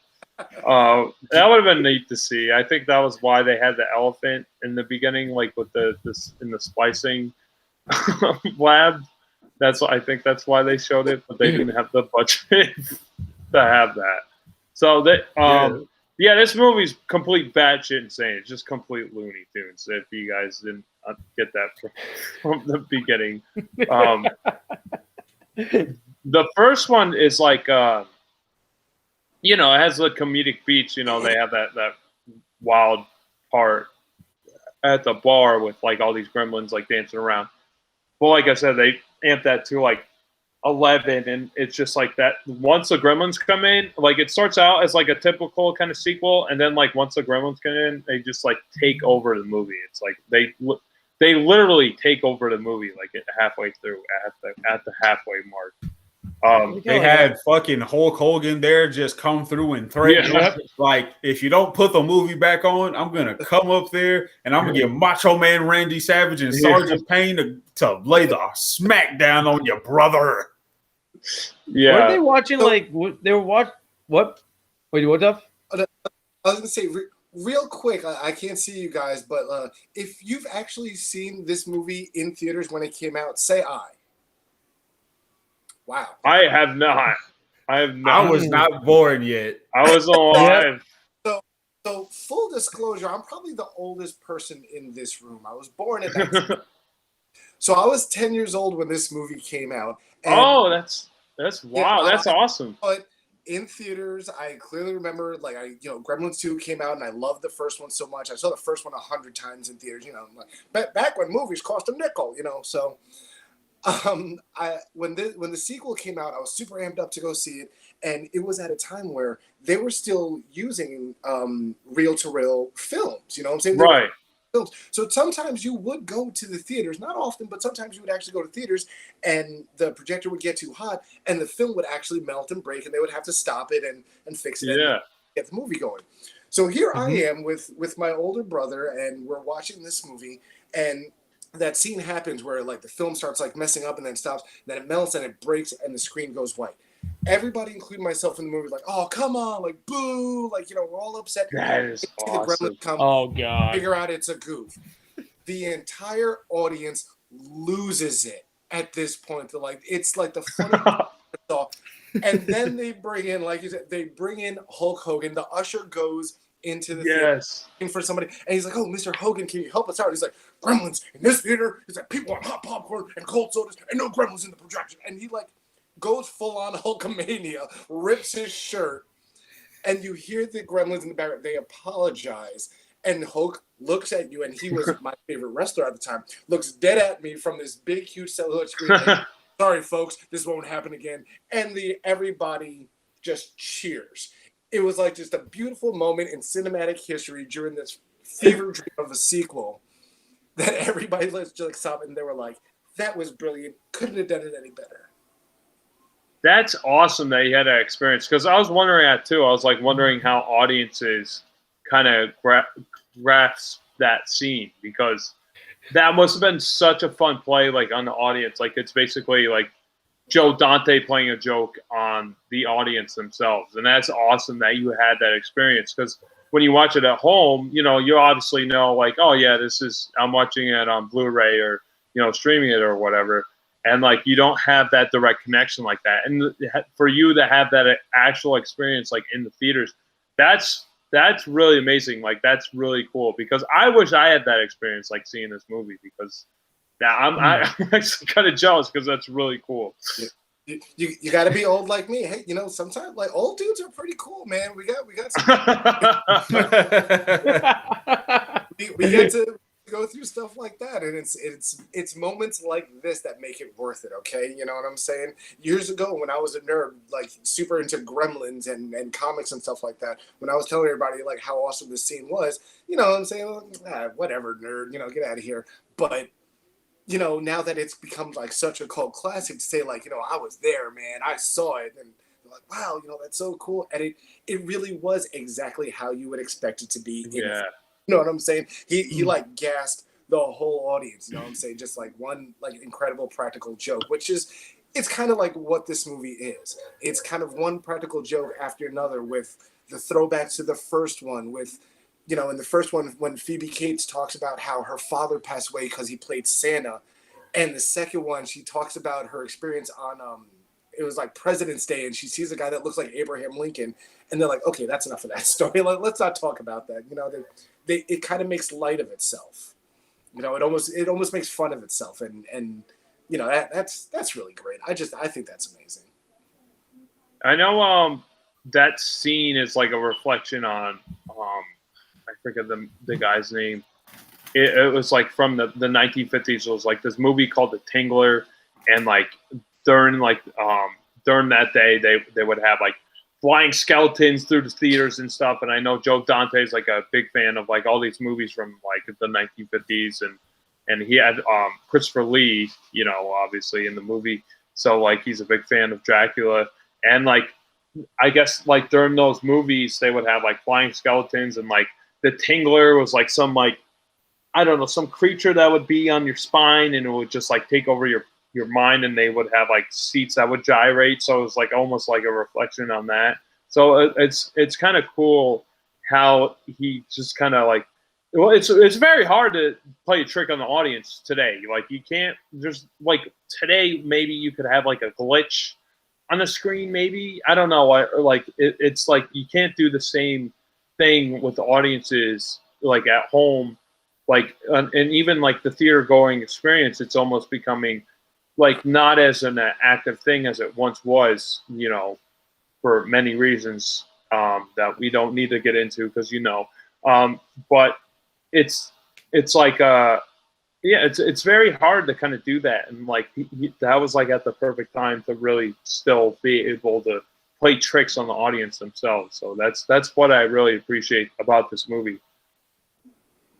It's just like they just go way off the rails. It's just like they even satire the movie itself. Like they have I forget that they have the movie reviewer like in one of the studios like reviewing the VHS of Gremlins 1. He's like, oh yeah, there's just like, you know, like all these monsters going around. I wouldn't give it like, I wouldn't give it your time. And then the Gremlins come up and they attack him. And he's like, oh, it's a 10, it's a 10. Don't worry about it. It's just like, it's like this movie just like breaks the fourth wall like so many times. Like that was like the part with Hulk Hogan, and when the film really like pops, it's like that's like the most, you know, decisive one. But like it's just like throughout the whole film.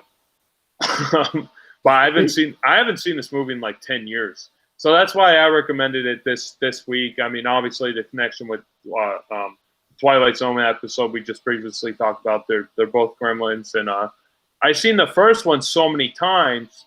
It's been a very long time since I've seen the second one, so that's why I wanted a refresher on this, and I was pleasantly surprised. I knew it was batshit insane, but I didn't know how batshit insane it was. So.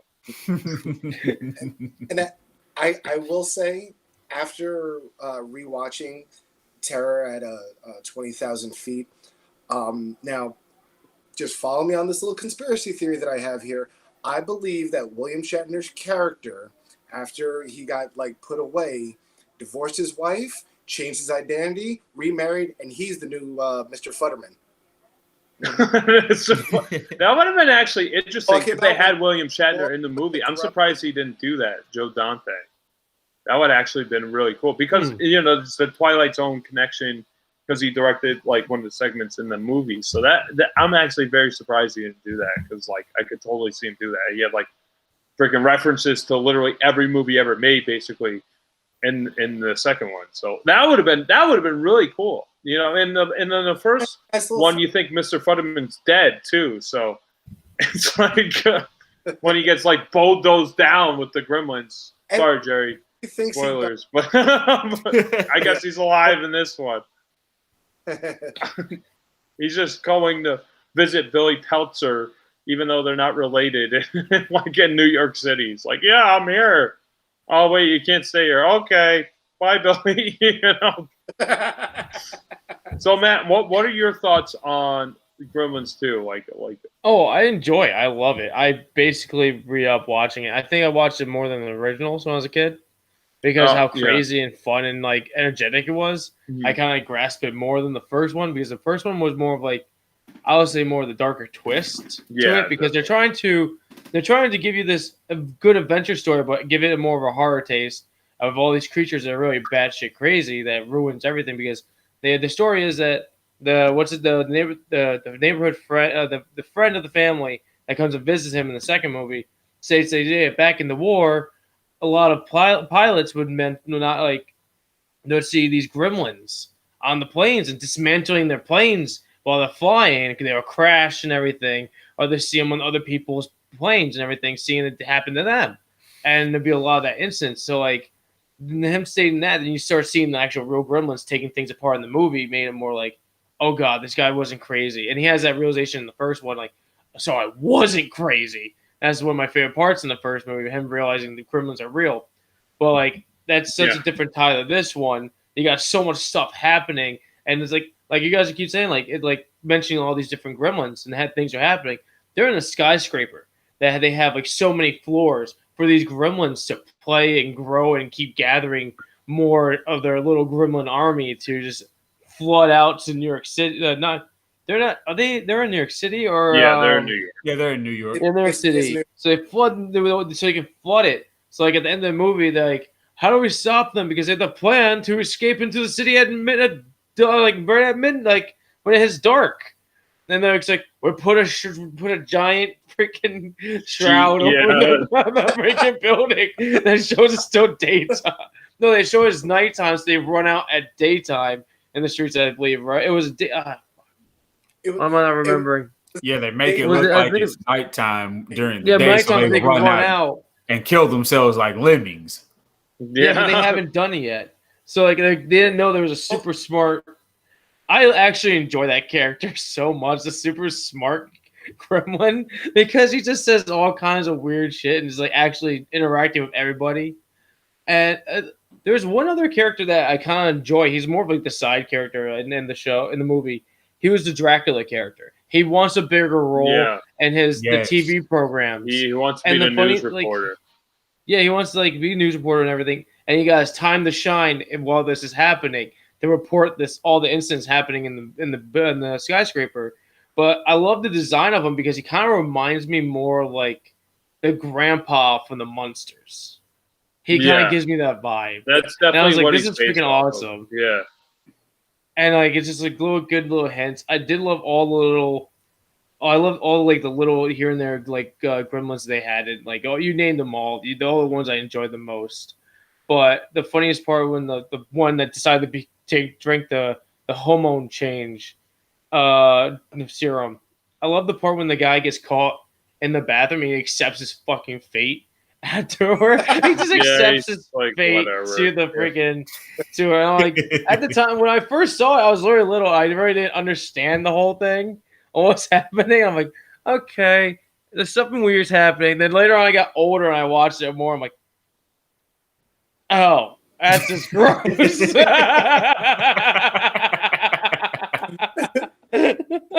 It's just like there's all kinds of possibilities, but the one thing that kind of like threw me off is when the gremlin, the wacky, I think you call it, the name is Daffy, like Daffy Donald character, like he comes out of the stew pot, and he's all soaked. He has noodles and everything on him, all the vegetables, and at the same time, it's like, wouldn't he start like producing babies from that, like little hymns?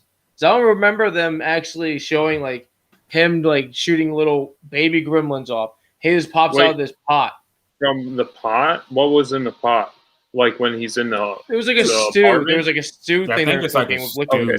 So this movie does whole not bottle give of wine in that thing. This movie does not give two shits about the rules.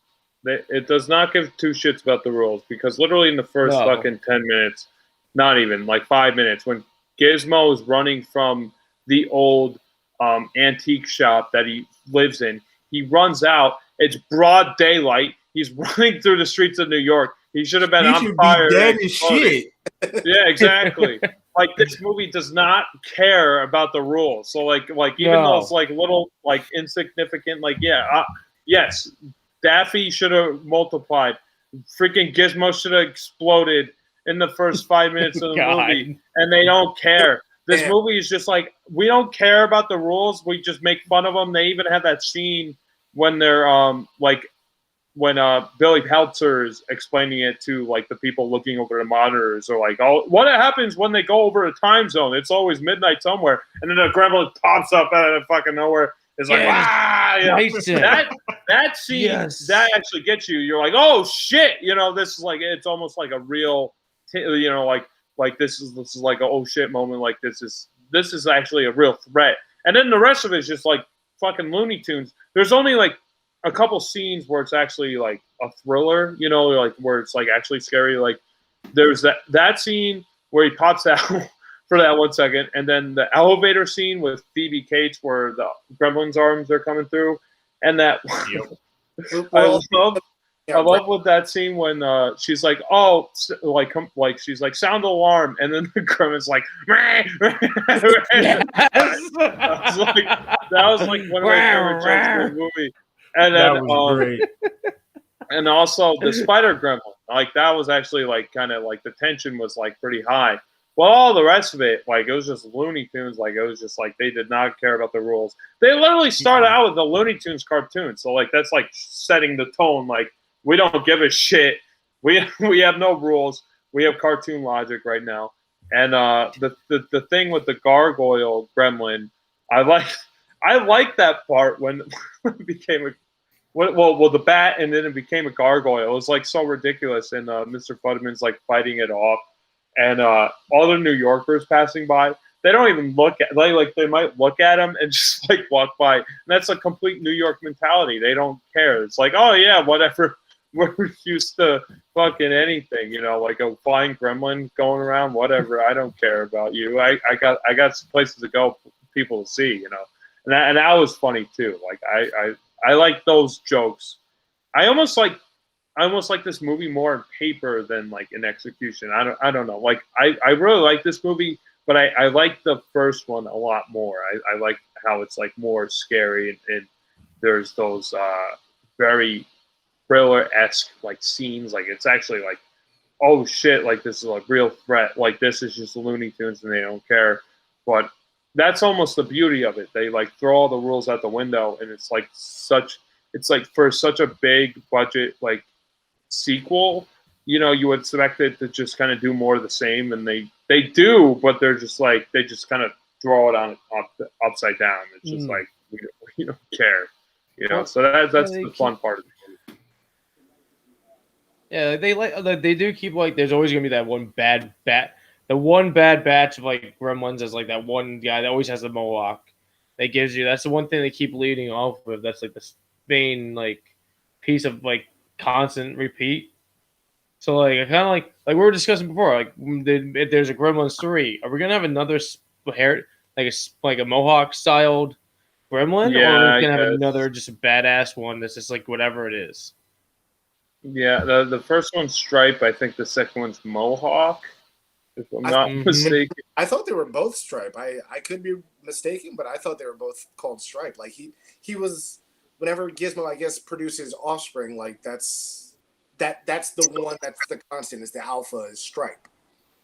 Yeah, like it's like they're almost like the same character at that point, Like it's it like is. There's not really that much of a difference. And I like how I guess the only difference is like he has spines on his back. It's like it's spines. Like when he becomes a gremlin, it's like. Yep.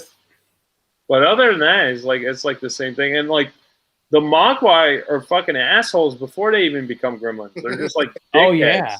Like even if they didn't become gremlins, it still would have been a nuisance. They still would have been terrible. Like imagine if even if they didn't become gremlins and there's like as many nutty Mogwai as gremlins, it still would have been a shit show. Like just the gremlins just look more gross.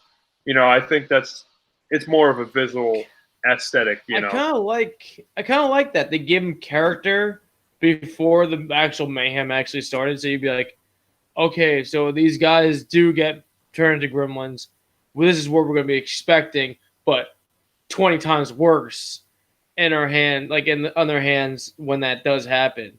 Like in the first one, you just have just Mogwais, and there's all like kind of like generic.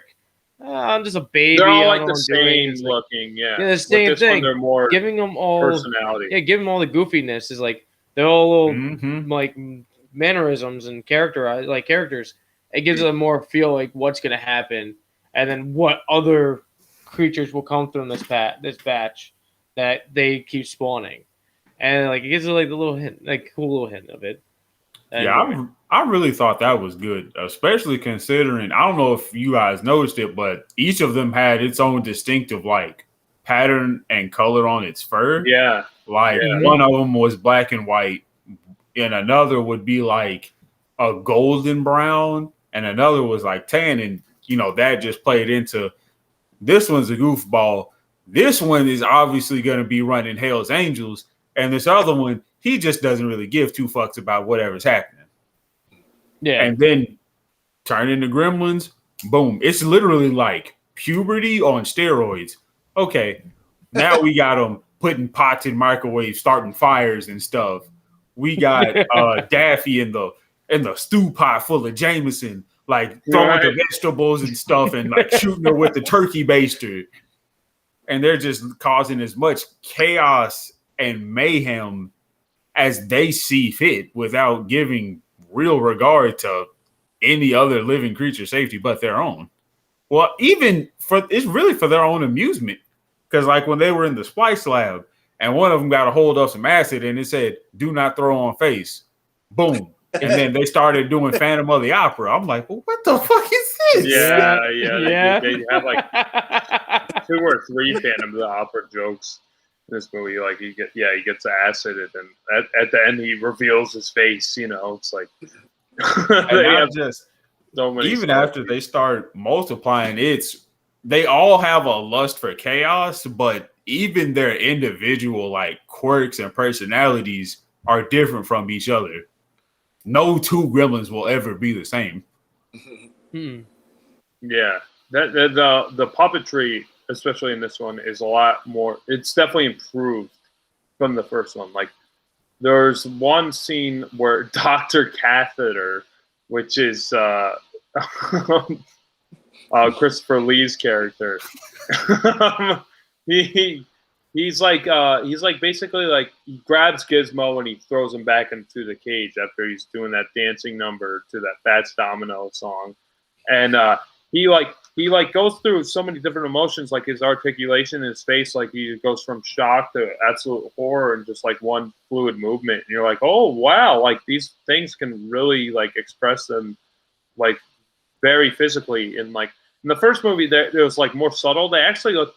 I think they look more realistic in the first one, but this one they're more expressive. They almost look more like cartoony, and like you could see like their big eyes and like exactly what they're feeling. And the other one's like more like they're animals, and like you kind of have to see like the subtleties of like their inflections, like kind of like a dog. Like you kind of know what a dog's feeling, but not really. Like just kind of you got to read into it a little bit more. But with this, they're just like you could see every facial expression, and like Gizmo's just getting completely tortured throughout the whole film. It's like it's almost hard to watch. When they throw him down, they put him into one of the vents and they're like electric shocking him, and then they put him through the photocopier with a bright light like splashing in his face. It's like it's almost hard to watch, and then like he becomes full out Rambo mode. Like in the first segment of the movie, he watches the Rambo clip and he's like, all right, it's time to get serious, and he like gets this Rambo bandana and he completely torches the spider gremlin, which is like the main one. And like, it's, he has this whole arc, and Billy Peltzer and, and Phoebe Cates, he has his arc with his like supervisor, like he's basically like, no, you're the only one for me kind of thing, and like it kind of shows his art, like he knows how to handle that like sexual tension. And that whole Canadian scene was so ridiculous with the chocolate mousse head. It was like, what where are we right now, right? That was kind of like the part where you're like, okay, this is not a serious movie, this is not real, like where the hell are we when they're at that Canadian freaking restaurant. The building that they're in, it was a total spoof and nod to Donald Trump in the 1990s. Because the main guy that runs the building, his last name is Clamp. I can't remember what his first name is, but he's Mr. Clamp, and he. I think it's like Daniel Clamp or something like that. Something like that, and he's like really like elusive, and he's like this, really kind of like flamboyant, like millionaire and stuff like that. So the building itself is supposed to be like this homage to like, overindulgence. Like everything runs on, this one battery power. And like, I remember they started having rolling brownouts at one point, and you hear this announcer's voice like over the PA, and he's like, the building is going through some technical difficulties right now. Please try not to notice. It's like this, like, they have these ridiculous, like, almost like indoor mall inside this tower that has this food court, and it has pools, and it has like this science. Yeah, it's like they have all these like levels on this like freaking skyscraper, and you have why do they have a television studio? Why do they have a splicing, level? Why? It's just like nutty. Stories. Why not? Yeah, we got all the space. Might as well use it. It's like he's almost a combination, like Duff said, like of Donald Trump and almost like Donald Trump and Ted Turner, played by Donald Glover. And Donald Glover, if you don't know, he's also Lionel Luthor in Smallville. So there's that loose Superman connection there. And I think, I guess you would think he was like be the antagonist throughout the whole film, and like. He's actually not. He actually helps Billy Peltzer. He gives him compliments like with his art. It's more of the other character. What was his name? The Robert Picardo character, who's like his underling. He's more of the antagonist out of the film. But John Glover actually is helpful with Billy Peltzer, and I love how at the end He sees Gizmo. He's like, have you ever thought of merchandising, kid? I see dolls with suction cups for hands. Yeah, exactly. It's ridiculous. And I think it's funny, Jerry, that you mentioned Furbies. Gizmo's a Furby. Actually, I guess Warner Brothers sued Furbies for stealing the likeness of Gremlins. Mogwais, I should say, and I guess they came to some conclusion or agreement behind the scenes. I don't think it went to court, but they had they paid them out somewhat. There was some payout, but and then I was looking into it. Apparently, there's a fucking Furby Mogwai that people. No, there's not. Yeah, there is. Yep. There really is. I'm like, what the hell is this? I mean, you could look it up. I would show you guys, but I guess we can't. It's wild. But yeah, I am definitely. Oh my god! Oh dear God! Oh god! I love how we bring up Furbies because for some reason at work we're bullshitting and I brought the Furby thing, and yeah, that's what I found. I found that and a bunch of other things. Oh, you did? Cool. I found that and I found a bunch of other collabs and people were just taking Furbies and just making their own creatures out of them, and it's really terrifying and gross, some of them. And then there's one they made an extended edition. It's about 3 foot long Furbies. It's like, why?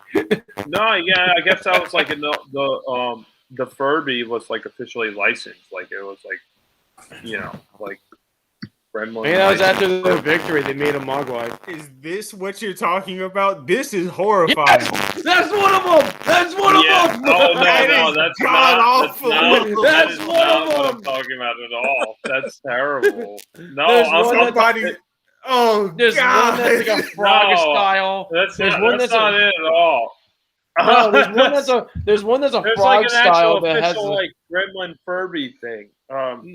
No, I have to look it up. I'll have to find. No, there's one that's like a frog style Furby, but he has a face on his actual where his face should be. Then where his junk's supposed to be, there's an additional face. I call it the cursed Furby. I like to send it now to my friends.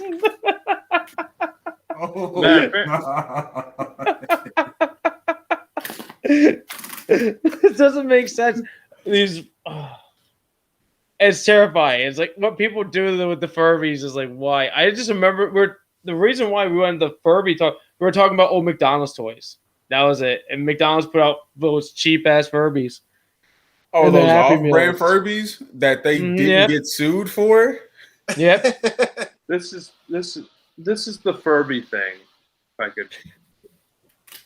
This is it. Yep. That's very unsettling still. It's the face is off, semi off centered. Yeah.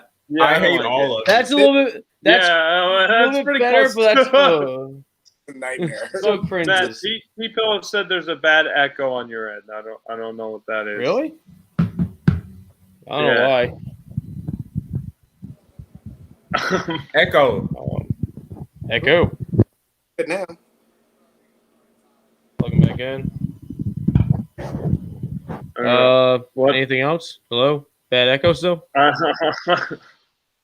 So, do you guys want to get into like final thoughts on Gremlins 2, like your ratings? We'll start with Duff. What are your thoughts on Gremlins 2? Like final thoughts. So with Gremlins 2 and the comparison I'm going to make, this actually is a movie that happened afterwards.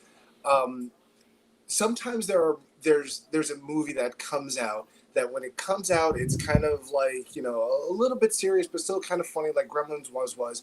And then they make a sequel that's a shit show. You know what I'm saying? It's a beautiful, it's a train wreck hitting like a fruit stand full of watermelons. It's horrifying, but you just can't look away from it, and it's just fun to see happen. I call it the Austin Powers effect, where the first movie, it was funny and it was silly, but it was kind of serious, and the second one was just like really like campy and corny and like just slapsticky and stuff like that. Gremlins 2 has that same effect, where it's like very slapsticky and it makes fun of itself, and it's taken not as seriously and a little lighter, but it makes for an amazing sequel to such a ridiculous premise to begin with. You know what I'm saying? These little furry creatures that multiply when you throw water on them and turn into these horrible reptiles, if they eat after midnight. Did somebody sit down in a board meeting and like pitch this, and they were like, you know what? Yeah, let's go with that. And then decided to make a sequel to it that just kind of, went off the heels of that like, well, that's such a campy idea to begin with. Let's really like amp it up a bit. Let's really take it to the next level. And this movie definitely did that. And I absolutely loved it for it. I loved it when I was a kid. I'll love it now. I'll watch it 100 times over and over and over again. If I'm 8.5, 9 out of 10, gotta tell you, Gremlins 2. Yeah, I definitely agree with you. It's like completely batshit insane, this movie. It completely goes off the rails. That better myself. Yeah, no doubt. Well, Matt, what are your final thoughts? Well, I'm like pointing at. You're pointing actually on my screen. You're pointing on me.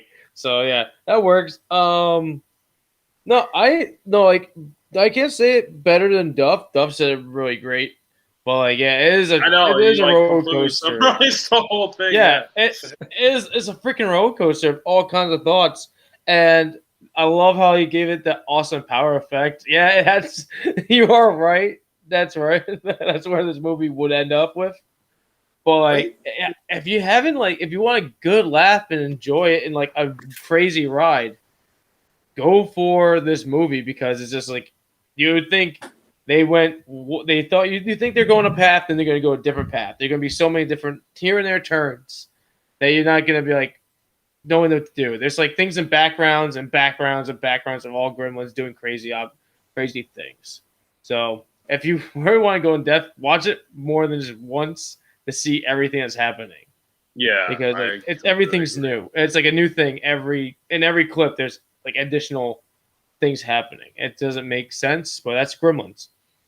But I enjoy it. It's one of my top kids movie, like childhood movies.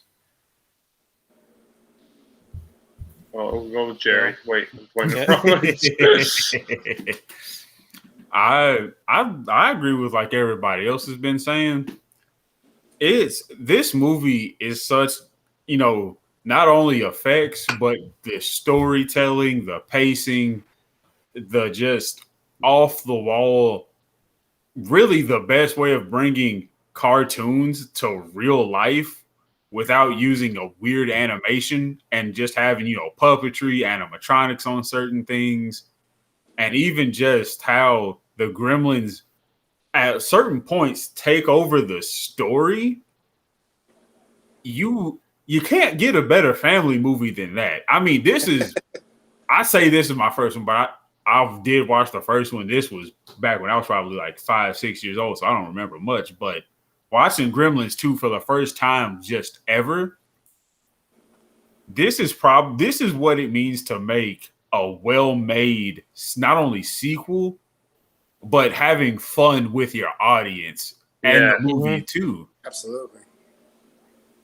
And if you don't agree with me, I'll come to your house with Hulk Hogan and whoop your ass for his alimony. No, I completely agree with you. Audience.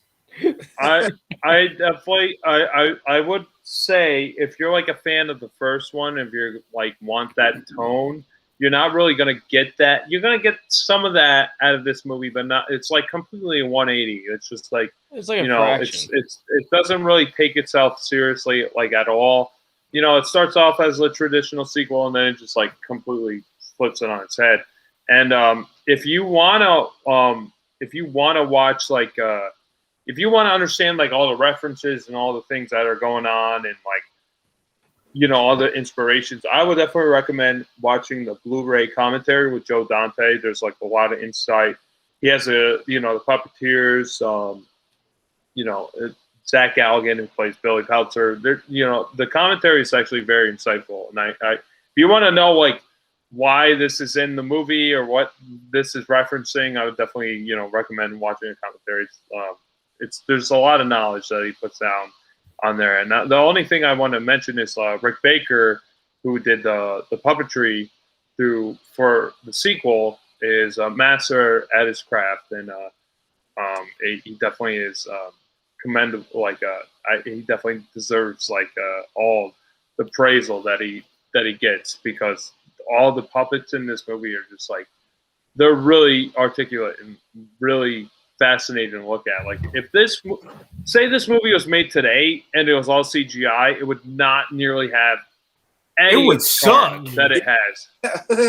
It would be like if the Muppets were made with like CGI or something. It would be like complete waste, a complete terror, just like a farce almost. But if you're gonna make a Gremlins 3, you gotta have the puppets. You have to have the puppets make it a living thing. You can't do Gremlins without puppets, and that's my only note. If I was going to rate this, I'd probably give it a 7. Around a 7. Probably more watches, I would give it like a higher rating, but right now I'm at a 7 for now. Closer to an 8 than a 6, but solid 7. Okay. I would say it's 7 too. It's it's a movie you can watch numerous times and always find like, oh, I didn't know that it was referencing this, or hey, I didn't know that this side actor also played in this, that, and also produced this. Right. Yeah, it's almost like a cinema, like a movie, like appraising other cinematic pieces, like throughout, the decades prior to it. It's like basically like, a love letter to all the things that inspired Joe Dante and like all the, creatives of Gremlins. So Matt, what are your ratings? What do you? My rating for this is because that's like one of my childhood favorites movies. I have to give it it's a 7.5 for me because it has an extra half, because I kept watching it. It's like a big thing in my childhood, and including I want to add one more thing is like with all the Gremlins that they have all different personalities that you can actually grab like different Gremlins and just work them with your own friends group with it too, or with your own family. You can be like, this is my set of people in my family that are related to these Gremlins. Or this is how my gang of friends act like how they are when we hang out and stuff. And it's weird. It's like weirdest grasp you can get with them. So the question is now to be asked: what Gremlins are we, Matt? Since you put it out God.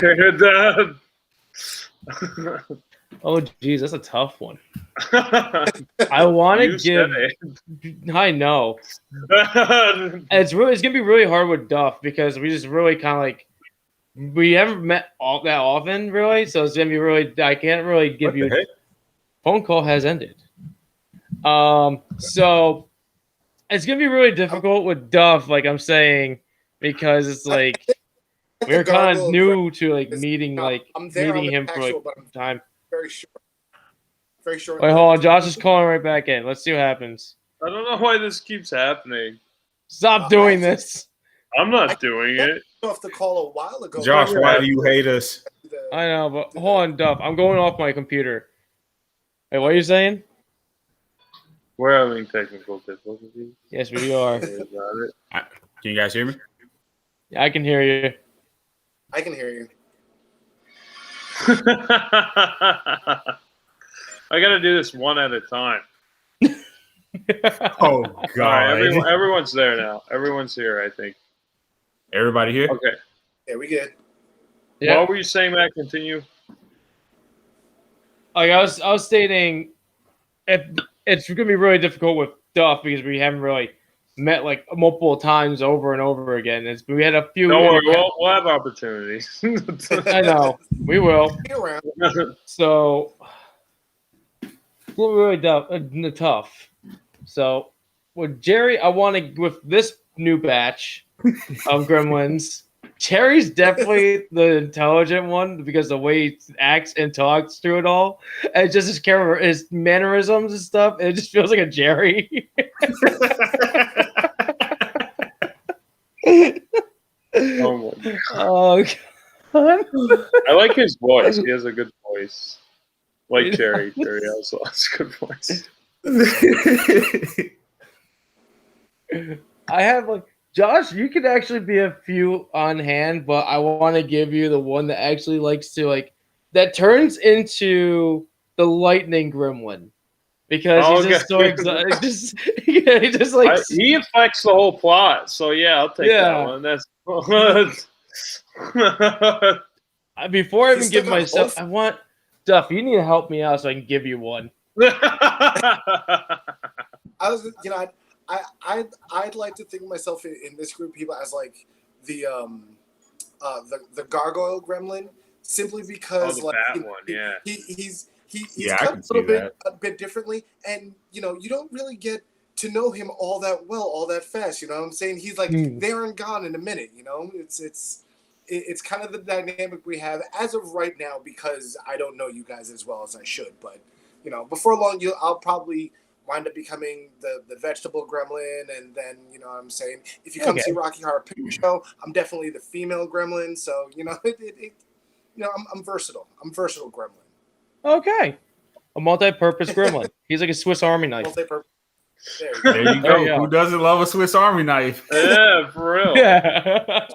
That's you're very versatile. Then you have your uses. For sure. Many uses out there. Crispy, I know the exact gremlin you would be. Which one am I? Because you would be fucking Daffy. That's the funny thing is because me and like after so many like adventures, me and my brother in the past, we had a thing. My brother posted something about him going drinking. I'm like, well, I know we have different personalities. I gave my brother the one with the mohawk, how he's always evil and fucked up when he's drinking. And then when I'm drinking, I get the freaking Daffy, and there's like a picture side by side, and my brother's like, that's accurate. And I'm glad that actually you sent that to me, so it makes it more possible. Yeah, I could see that too. Oh God. All right, yeah, that's the rating, the rating of like our characters on this Gremlins. So anyone else got anything else to say? Or opposed to their character choices? Dr. Squatch, go ahead and give us the sponsorship. I need more soap. Yeah, and Shonen Jump. We need more better, like crazy chapters to all our favorite mangas that's coming out soon. Yeah, Shonen Jump. Add more mangas or see me out in the streets of Shibuya. Don't threaten. We're not that kind of YouTubers. Yeah, I need some Dr. Squatch after this episode because I spilled beer all over myself. So after I couldn't hear everyone. Yeah. So Duff, did you give your rating on? Yeah, I went a little bit higher, and I think a lot of it is because I was there in theaters when it happened. I gave 8.5, 9 out of 10. Just because I just remember it was like, was it Jerry or Matt that said it's part of your childhood. It's just something in your childhood that you always remember and you kind of like relish, and it's very nostalgic. and just being in theaters and seeing it, like, you know, it was just a very anticipated sequel as a kid. You know what I mean? Like, I couldn't wait to see Gremlins 2, and like, you know, I must have saw it at least three, maybe 4 times in theaters back when movies were cheap and we could do that. But yeah, definitely 8.5, 9 out of 10. You know, as far as wow, that's pretty high appraisal. Yeah. As far as sequels go, you know what I'm saying? It definitely hit that mark. Yeah, no, that's awesome. Yeah, yeah, that's really all I have to say about Gremlins 2. But no, that's really cool. You had that like direct connection, especially like 6 years in the making. You know, like 1984 and then 1990. You know, that's a long wait for a sequel. So, you know, that anticipation. You know. Yeah, that must have been real anticipation. Yeah, for sure.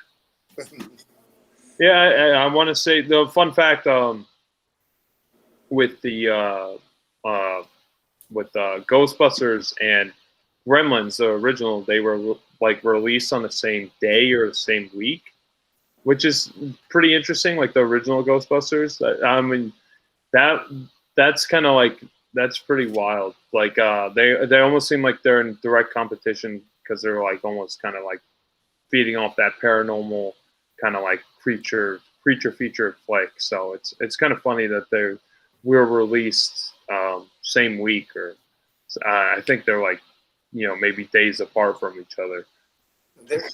They were the would-be like summer blockbusters of like, you know, the mid 1980s. You know what I'm saying? Before summer blockbusters were a thing, you know, that this was that in direct competition for each other. And you know, you'd be hard pressed, you know, either way to say one was better than the other. They were both absolutely fantastic. And you know, it was one of those things that when you hear that there's a sequel coming out for a movie like that, you know, you just start foaming at the mouth for something like that. Yeah, definitely. Ghostbusters went in a very different direction than Gremlins 2, absolutely. But needless to say, that, you know, you gotta love both of those sequels. You know what I'm saying? That's why I put Gremlins on such a high bar there. It was just like, you know. Yeah, they almost feel like they're in the same realm, like they're almost in the same world, you know. Especially after like Gremlins going to New York City, I almost like expect the Ghostbusters to show up at Clamp Tower or something.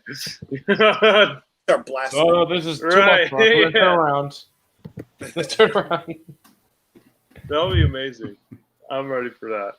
That'll be the third one. That'd be dope. Okay. We're not going down this road again. No, T-Pillow. I have my own Rakuten, and don't worry, I'm gonna get my own cash back and send everybody my referral code. Same here. We're not going down this road again. Matt's always going to go down that road.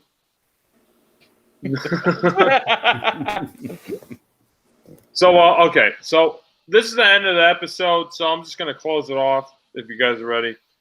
Yep. So we'll explain it, Duff. Duff, at the end of each episode, we like to incorporate, you know, the guests into, you know, the end segment. So if you could say becoming super friends one episode at a time, that'll be excellent. I know the timing was going to be a little off, but that's okay. That's completely part of the whole episode. You know, that's part of the show. We like things to be a little off, so it's okay. At a time. So okay. So 3, 2, 1. This was Josh from BatYard Productions, sending you off up and away until next BatYard's finest episode. And this is Superman's friends, Matt. And I'm Jerry. And I'm Duff. Oh, and we got a new guy down here, or maybe over there. Where are you?